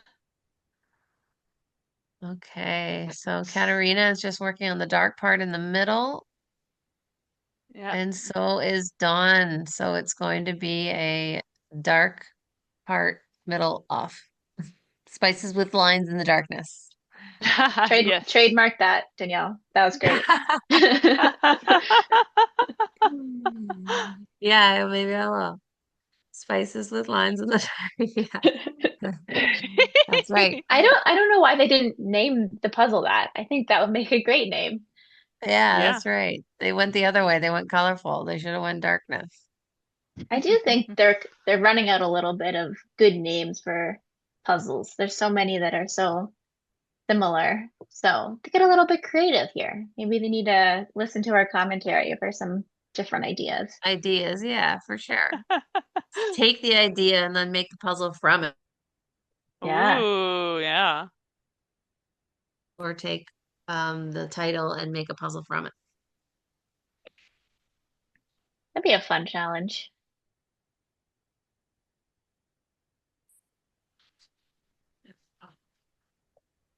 Kind of like those recipe shows where they give you like two ingredients and you have to make something out of it, Yeah.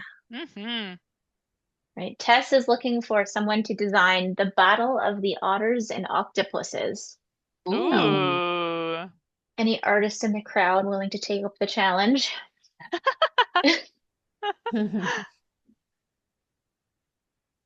Although octopus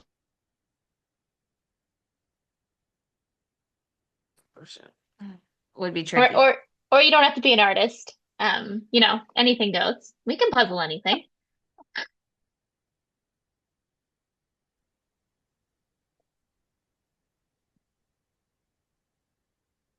I'm trying to figure out where the intersection in nature would be of the otters and the octopuses. Um, so the setting, I'm intrigued. All right, and we have a Vancouver. finish.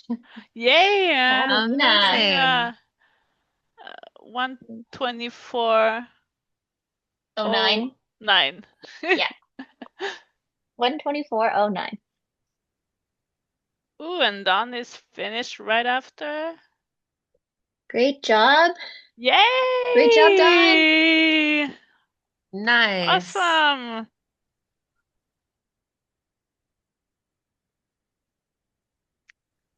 One 124.32 for Dawn. Woohoo! Those are amazing times.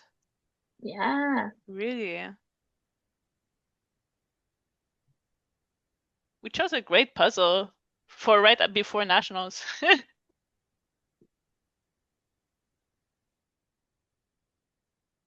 Oh, and it was Katarina's first competition. Yay! Great time for a first competition. Yeah. We definitely had some steep competition here tonight. So great job, everyone. Oh, Keep yeah. pushing.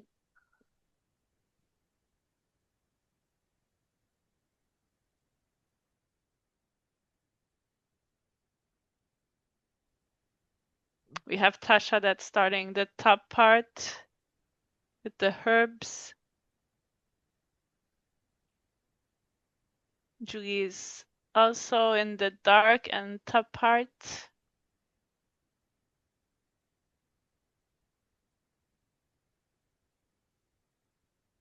I think most people are in those areas, right? Yeah. Yeah, I think pretty much everyone, maybe Julie is more in the middle. Yeah. But everyone's I think we have mostly just that dark section in the top left for most of our competitors that are left. Mm-hmm. So keep pushing, look for those tiny clues, take a look at your box, do what we have to put together. You can do it. Yeah, you If you want can. to sort out the dark from the light, could Yeah, be that's what I was an about to say. option. To do a sort of what you have left, separate areas. Christine has that done already.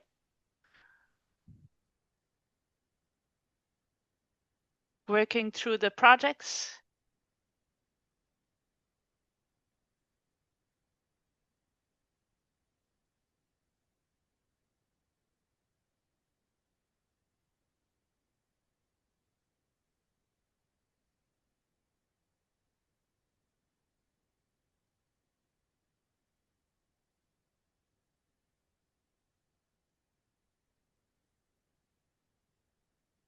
What are you most excited for about Nationals, Sophie? What I'm excited is to see everybody. Actually, I find it so much fun to. I feel like every nationals I'm going to, I know more and more people, and I get to know more and more people, and I love it so much. And Yeah, having seen a lot of people at BYOPs and the virtual competitions with us at CSP, then I feel like there's a lot of people I know so well, but then maybe I've never seen or never talked to in real life. And so I'm really excited to be meeting them or like seeing them again. yeah, It's what I love about live competitions. It's just to meet up with people, and obviously I'm excited to see what the puzzles are.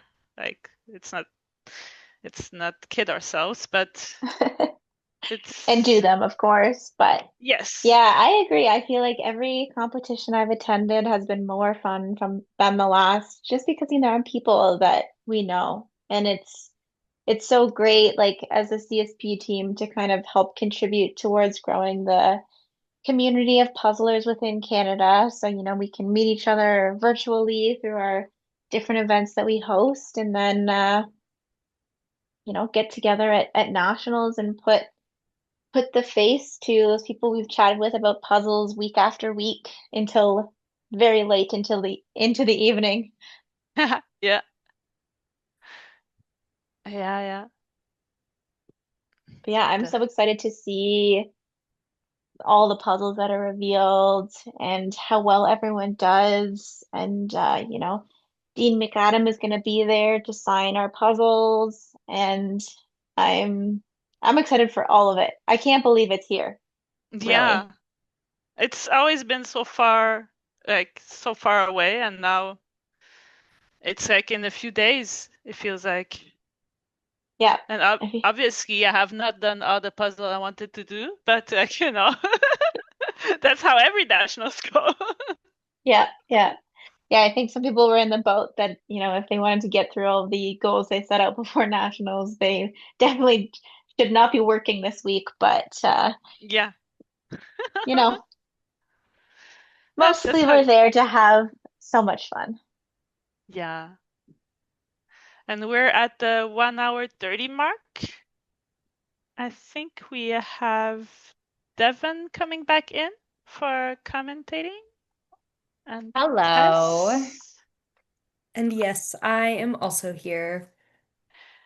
Okay, then I'll tell you good night because I'm logging off. Thank you for your commentary, Sophie. Yeah. You did an Merci, amazing job. Sophie. We'll see you in a few days.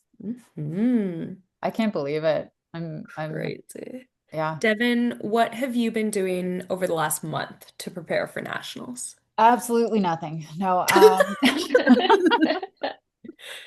I saved up a lot. I think, oh gosh, 1, 2, 3, 4, like maybe 20 first tries Wow. for the past week. Okay. Yeah. So I've been plowing through. I think I have 3 more to do before I travel out to Ontario. From where I am right now in Lethbridge, and then I'll just be bringing a couple for just warming up your hands in the morning. Yeah. but I've been practicing in a different way. I've been doing like the speed run of the first try and then doing it again right away using a different style, which is like a full sort. Mhm. So it's not just to like get a better time, but it is to also like practice sorting. And now that your eye is tuned to the puzzle, what are the other things you notice? And I found that it feels, now I don't have any data to back this up, but it feels smoother now going through and doing a more micro sort, which is Okay. quite nice. So because flexing both muscles will come in handy this weekend. Yes. So one thing I know about you from listening to, you talk on podcasts and things like that, is when you first started speed puzzling, you were a big kind of micro sorter. Oh yeah, I was Caitlin. Um, You bet. yeah. 2023 Devon was Caitlin Oh yeah. style sorting. Yep. And so then you kind of moved away from that, out of your comfort zone to kind of Yep. learn how to puzzle through the chaos, but now you're moving back into micro sorting. Can you kind of explain that like strategy, I guess, to me? Or I that think like it's just line of about thinking? skill building, right? Hmm. Because if you think of 500 pieces, you can navigate through the chaos if you built up your eye for doing that. But when Hmm. it comes to 1000s, right, the sorting comes in handy. Hmm. So it's definitely something that I wanted to just sharpen my skills a little bit more leading up into this weekend without having to sink an hour and a half to 2 hours into a ton of 1000 pieces. Hmm. So I kind of use the 500 in a way to practice for when I'm puzzling with Katie and our pair or with Sophie, Emily, and Katie and the team. Got it. So Mhm. in your teams and pairs, you take on more of the sorting role, would you say? Uh, Not really. Okay. No, like now that I'm reflecting on it, Hmm. I do the edge. I'm usually the edge person Hmm. in those scenarios. It just kind of happened over time and I love the edge. It's so comforting. It helps me settle down. Um, but then especially in a pair, you have to both work together and figure Hmm. out what you're going to pull, what you're going to pull for the other person. So I think having a well fine-tuned sorting skill will help you regardless of whether you're the sorter or not, because it trains your eye, Hmm. right? So if you're not the huge sorter on the team, at some point you're going to have to look at the pile of pieces. So being able to recognize the little clues once the really easy stuff is drained from the pile, I think is just in general helpful. Yeah. Yeah. What about you? Are you comfortable in the sorting space? Yeah. Yeah. I would say I'm quite comfortable in the sorting space. I definitely, before I was even speed puzzling, the way I would do a puzzle is just tons of sorting, and then work on my little sections like casually. So when I transitioned into speed puzzling, I kept it very much the same. But I think kind of my strategy for heading into this nationals, after how the finals for nationals last year went and the finals for worlds went, is I'm working on organization. Like I Ah, really want to be an organized, step-by-step puzzler rather than kind of some of the like sorting chaos that I kind of do. okay. I tend to like sort a lot and then just like move and pivot a lot, and not really like commit to kind of doing a shape sort or putting my pieces where they should be based on the box and things like that. So I'm kind of working on like Interesting. shape sorting earlier than I would usually. Really focusing on like piece shape and then also looking at the box because I'm pretty bad at that. So I think my goal going into this nationals is to have kind of a plan and stick to it is a thing you say is like make the plan, do the plan. Yeah, And yeah. usually I don't even make a plan, I just do a puzzle. And so I'm working on making a plan and doing a plan, I would say. Awesome. That's Hmm. great. Because especially if you're gonna pull a project in the beginning Hmm. and like pull out your edges and pull out a project, like y- it is going to be so much easier to do that project if you pull everything, Hmm. right? So sharpening those skills is definitely going to be helpful. And then knowing, like, especially once you get organized, you're probably going to be missing some pieces. It happens to all of us, right? Oh, So I hate that. knowing when you just have to look back at the chaos pile Hmm. and see what else you're missing. that can be something that is really helpful to pivot toward as you get going. Mhm. And I would say that's one thing I'm definitely not great at doing and need to work on is looking back at the pile once I've like started on a project because I Yeah. love there's a US team that calls themselves like the ostriches because they just like put their head in the puzzle and don't focus on anything around them and I like really related to that where I just kind of forget everything else around me and I'm like where is this piece? It must be in this little section I've sorted when it's still in all the chaos of the pieces way over there. Yeah, no, it's totally fair because sometimes you can't find the piece because it's not with you. Ah, Right? yeah. Especially if there's an abstract. This one is a photograph, right? So it's easy for Mhm. the eye to kind of understand orientation, where it would go, all the little bits and bobs on all the clues on the pieces. Mhm. Last week's competition puzzle, not that easy, No. right? There, it's a lot more abstract. So especially heading into nationals, knowing the artists that are going to be there, um, the more abstract or the more brush stroke or the more not typical something you would see day to day, you're probably going to miss more pieces from the pull Mhm. and have to look back at the pile more often, have to force yourself to look at the box more often. Yeah.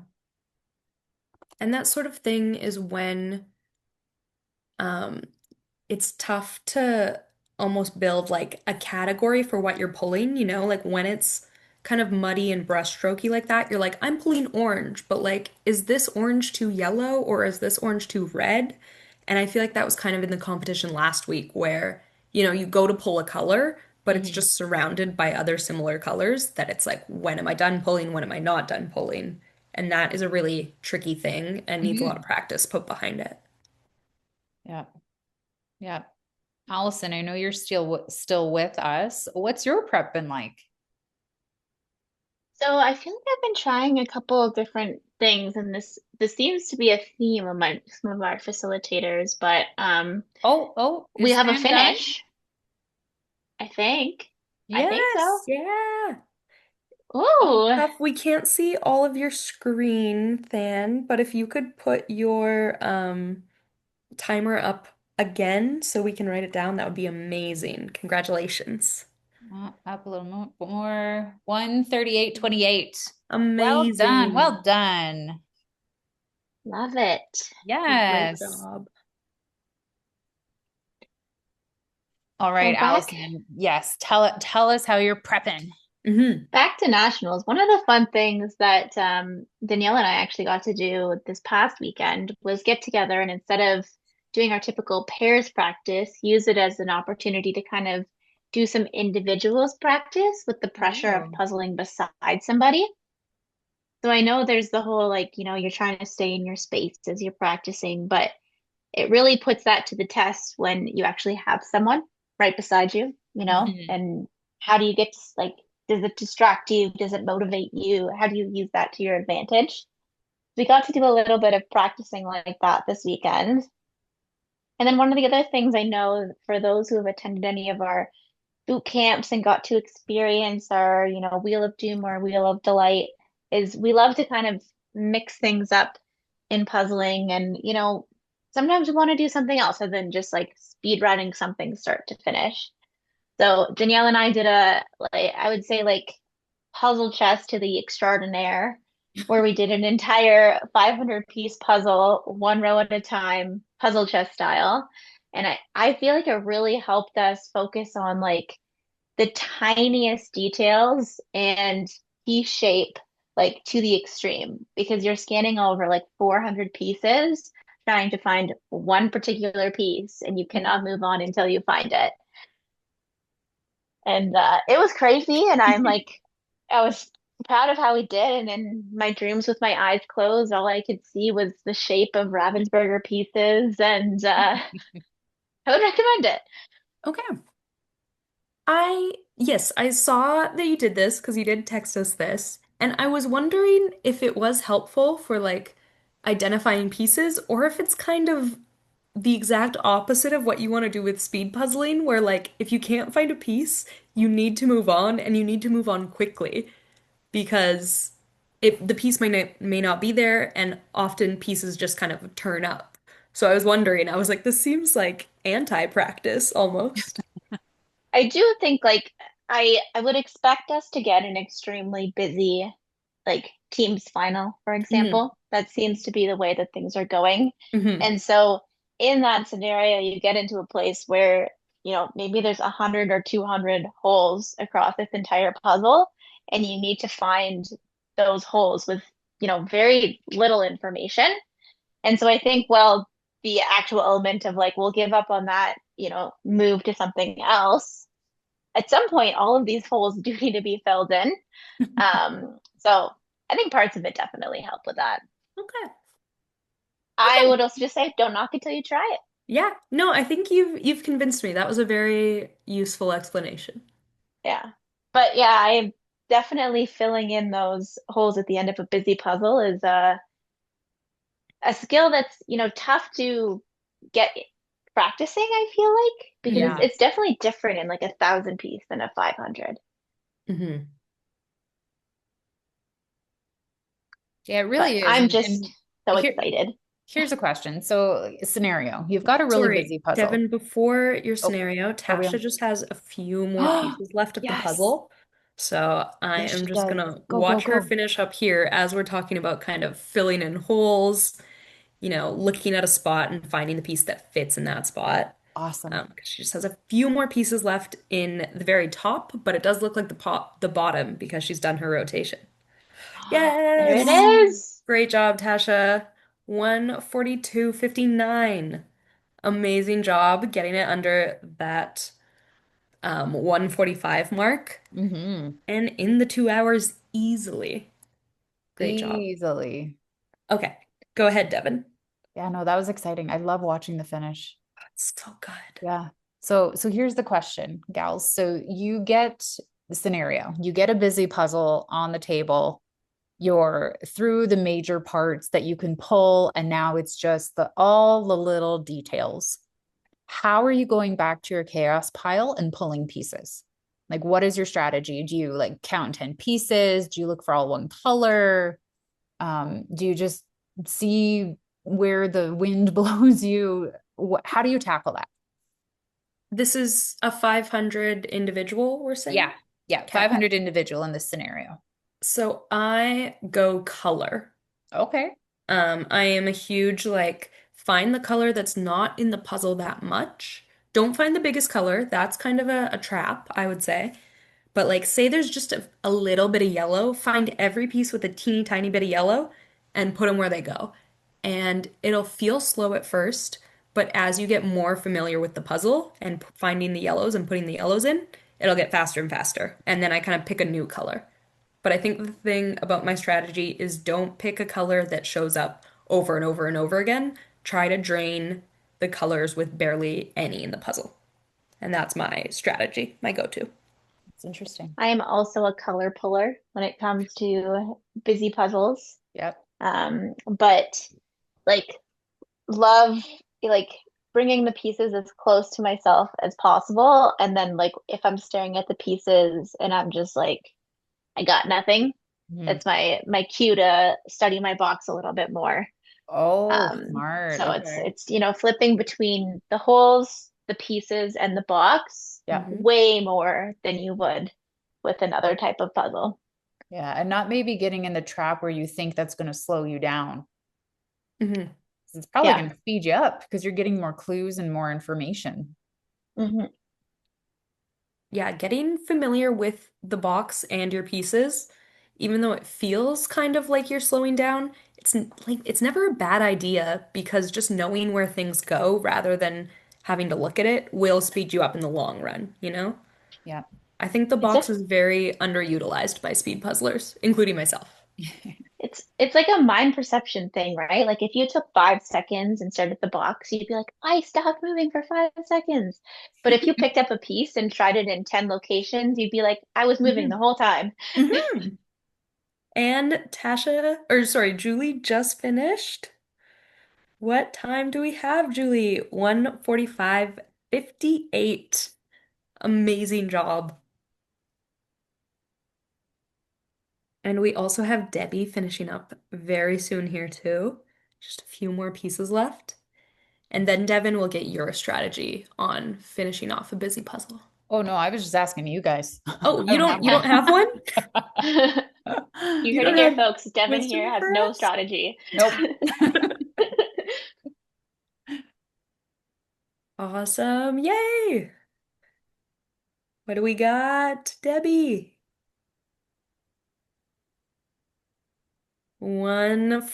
1:46:34. I love that green digital timer matching our own CSP timer. Gorgeous. Great job. Okay, well, Devin, that's a little disappointing that you won't share your strategy because I feel like you have one. One thing I know about you is you have the strategies, you have the plans. Yeah, there's a few things I try, right? Hmm. It depends on the image. So if the color is bright, color texture for sure, Hmm. right? We say a lot of the time like drain the pile, right? Drain the pile and see if there's something that connects into the edge or whatnot. Switch between looking at foreground and background. But once I get to the point where like all my clues are gone, it's just pink flowers or whatever it might be, right? Um, I have this little habit, again, don't know if it's good or bad, but we'll see at nationals. I have this little habit of like counting out like 8 to 10 pieces. 1, 2, 3, 4, 5, 6, 7, 8, 9, 10, and just tossing them on my hand tray or my tray and just figuring out where they go, putting something in jail if I can't find it right away. And then that keeps me a little bit focused when it's just total chaos. Mm. It would be great if my eye could train to grab pieces, my 8 to 10 pieces, all in the same zone in the puzzle. Mhm. But I'm not quite there yet. But when there's chaos, it's nice to have that little bit of structure or routine to kind of work through. So let's see if it works. It's been pretty good in practice so far. Mhm. But I agree with you guys. Any clue with color or texture can really help you just feel like you're making a ton of progress and then reduce all that chaos noise in the pile. Yeah. I like that. Just grab 8 to 10 like hand tray piece strategy. It feels like a nice way to keep you going. Yeah. Yep. Yeah. Continue momentum. That's really interesting. I haven't heard that. That's it. That's it. And it's a good way of using your jail judiciously as Mm-hmm. well. Mm-hmm. Yeah. I Hmm. think that is a strength of mine is I love a piece jail and I will send any piece to piece jail, you know? I will not spend very long trying to figure out where it goes. It just straight to jail. Do not Um, pass go. Do yep. not collect $200. You know what I've just noticed, even though I've been staring at the screen for an hour and 49 minutes, that both Genevieve and Christine have red puzzle piece shaped trays. Yeah. Power of the observation and speed puzzlers. I do love that now their red trays like really go together since they Yeah. are right by each other on the screen. Yeah. Um, but yeah, they're nice, they're cute. Very aesthetic for me. Yes. I like this. I Yeah. also have the same AirPods case of Genevieve. So I'm seeing that now too. I'm like, are we noticing Ah. things now? Is that what we're doing? That's what we're doing. Yes, observations. I spy with my little eyes something that's lime green.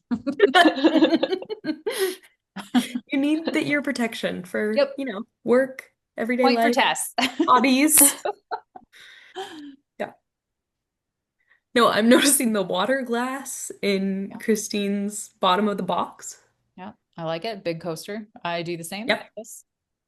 My box ends up on the ground, and I've never smashed the bottom of my box, but Liam has smashed the bottom of their box multiple times in my presence. Oh So, no.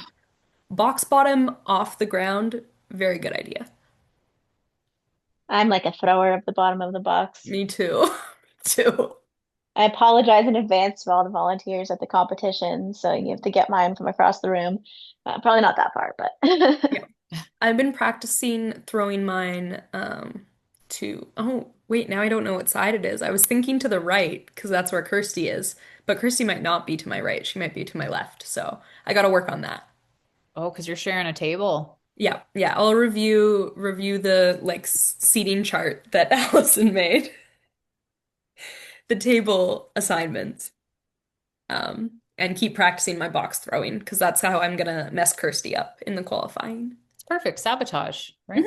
Yeah. Easy. Yeah. I was when we were at UK Nationals, I shared a table with Danielle and I was telling her that she was always in my space. So when we did our practice this weekend, I made her sit on the same side. And I was like, you gotta learn how to stay in your own zone. And did she? She did. She did. So you're Oh, welcome to Danielle's table mate. Uh, amazing. No one has still gotten me away from shoving the table with like my stomach as I stand up and puzzle. So sorry in advance to Kirsty, the table will be moving throughout the whole competition. just want to move to the front of the room. Pretty much. Yeah. Just closer and closer to the commentators. Yeah. I always would be curious to see, like, if you took a picture of all the tables in the Nationals room at the start of the event and at the end of the thing, like how off kilter all of the tables are. That would be an amazing time lapse. Yeah. I Yeah. wonder if you could get some more like top angle views in the arena. Mm-hmm. Team, I think I'm sitting next to Liam in the individual round. Yes, you are. I Oh, noticed. party. Yeah. Party. I just had to So look it up because I was like, who am I sitting with? So Party.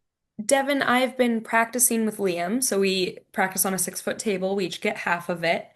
Um, and we've been practicing a lot together. And I said, this is really good preparation for you, Liam. You're puzzling next to someone, who's fast, has a blonde ponytail, and is wearing a lime green shirt.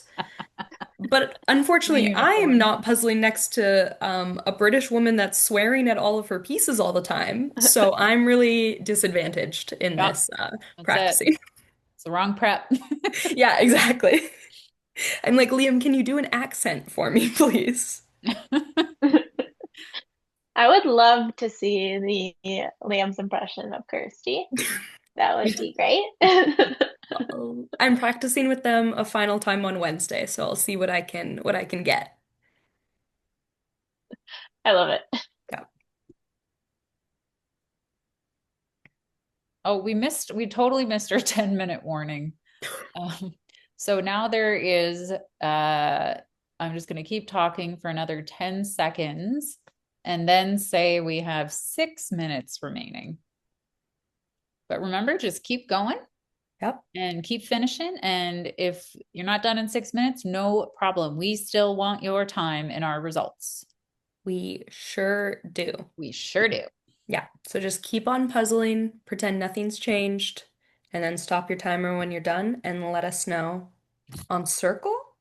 Is there a Google form? There's a Devin? Google form for this one. So Circle is for the BYOP results. And then the Google form is in our results page on our external website. Amazing. Yeah. Or just email info@canadianspeedpuzzlers.ca and we'll send you the form. No big deal. Perfect. And then for those that are just kind of hanging out in our call, don't forget to put your times on My Speed Puzzling. If you missed Allison's reminder earlier, you can put our little CSP competition badge on there, which is very fun. We are very proud of that. And also feel free to talk about the competition more in Circle. I don't know if anyone's made a post about it yet, You but betcha. share your thoughts. Yeah, let us know how it went. What did you learn? Mm-hmm. What was your favorite spice? What did you love? Can you name any of the spices? Or That should have been one of the identify- trivia questions, hey? Oh, you're right. Is this a rutabaga? Yes or no? Maybe to anyone listening, this is like our hinting. Next trivia, it will just be pictures of spices and vegetables that you have to name. This is not a bad idea. It's not a bad idea. Yeah. We reference our previous puzzle in our next competition. Mm-hmm. Or we have to really get into like Taylor Swift vibes and be dropping puzzle Easter eggs like 3 years in advance. Ooh. Mm-hmm. Who says we're not? I'm giving them Guys, play along.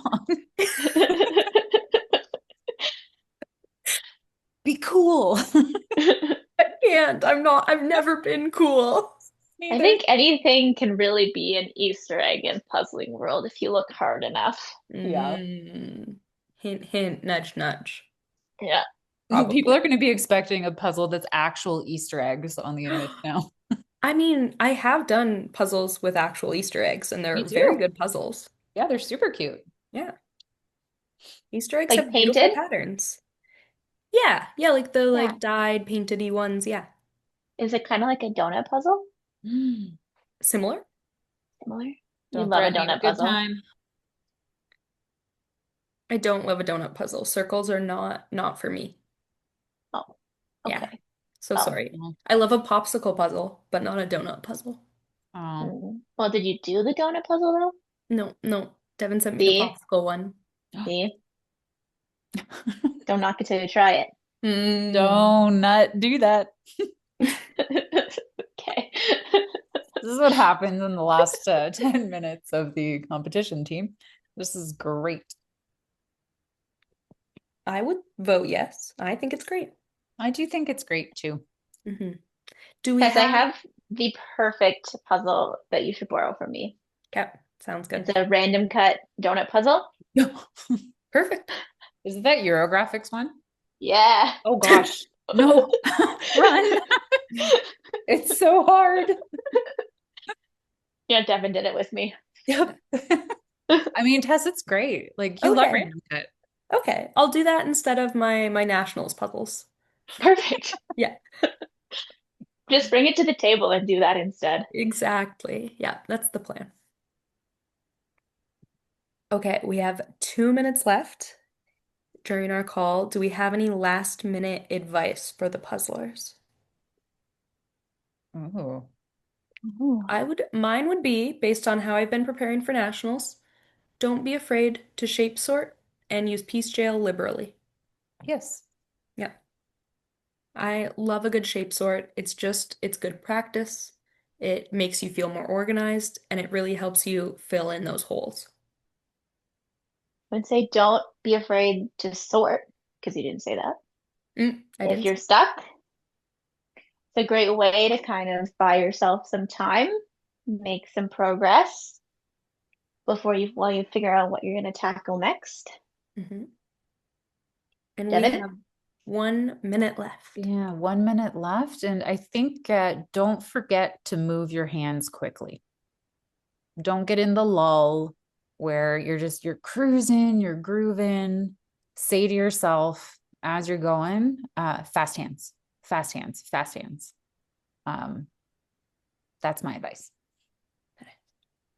Love it. Yeah. Me too. Your All right. fast I'm hands. so excited to puzzle in an arena. I think it's going to be too. ridiculously loud and a lot of fun. Agree. Well, but you listen to music with noise canceling headphones, so will it be ridiculously loud for you? In pairs and teams. True. Great point. Okay, I will be prepared to yell at my teammates, and we have 10, 9, 8, 7, 6, 5, 4, 3, 2, 1, 0. We have hit 2 hours. Please keep puzzling and send us your times once you're done. Thank you, everyone, for joining us. This has been a fantastic night. Thanks, everyone, so much. And we're looking forward to seeing many of you at Nationals and hearing what you think of it in your comments of the live stream if you can't make it in person. All right. Good night, everybody.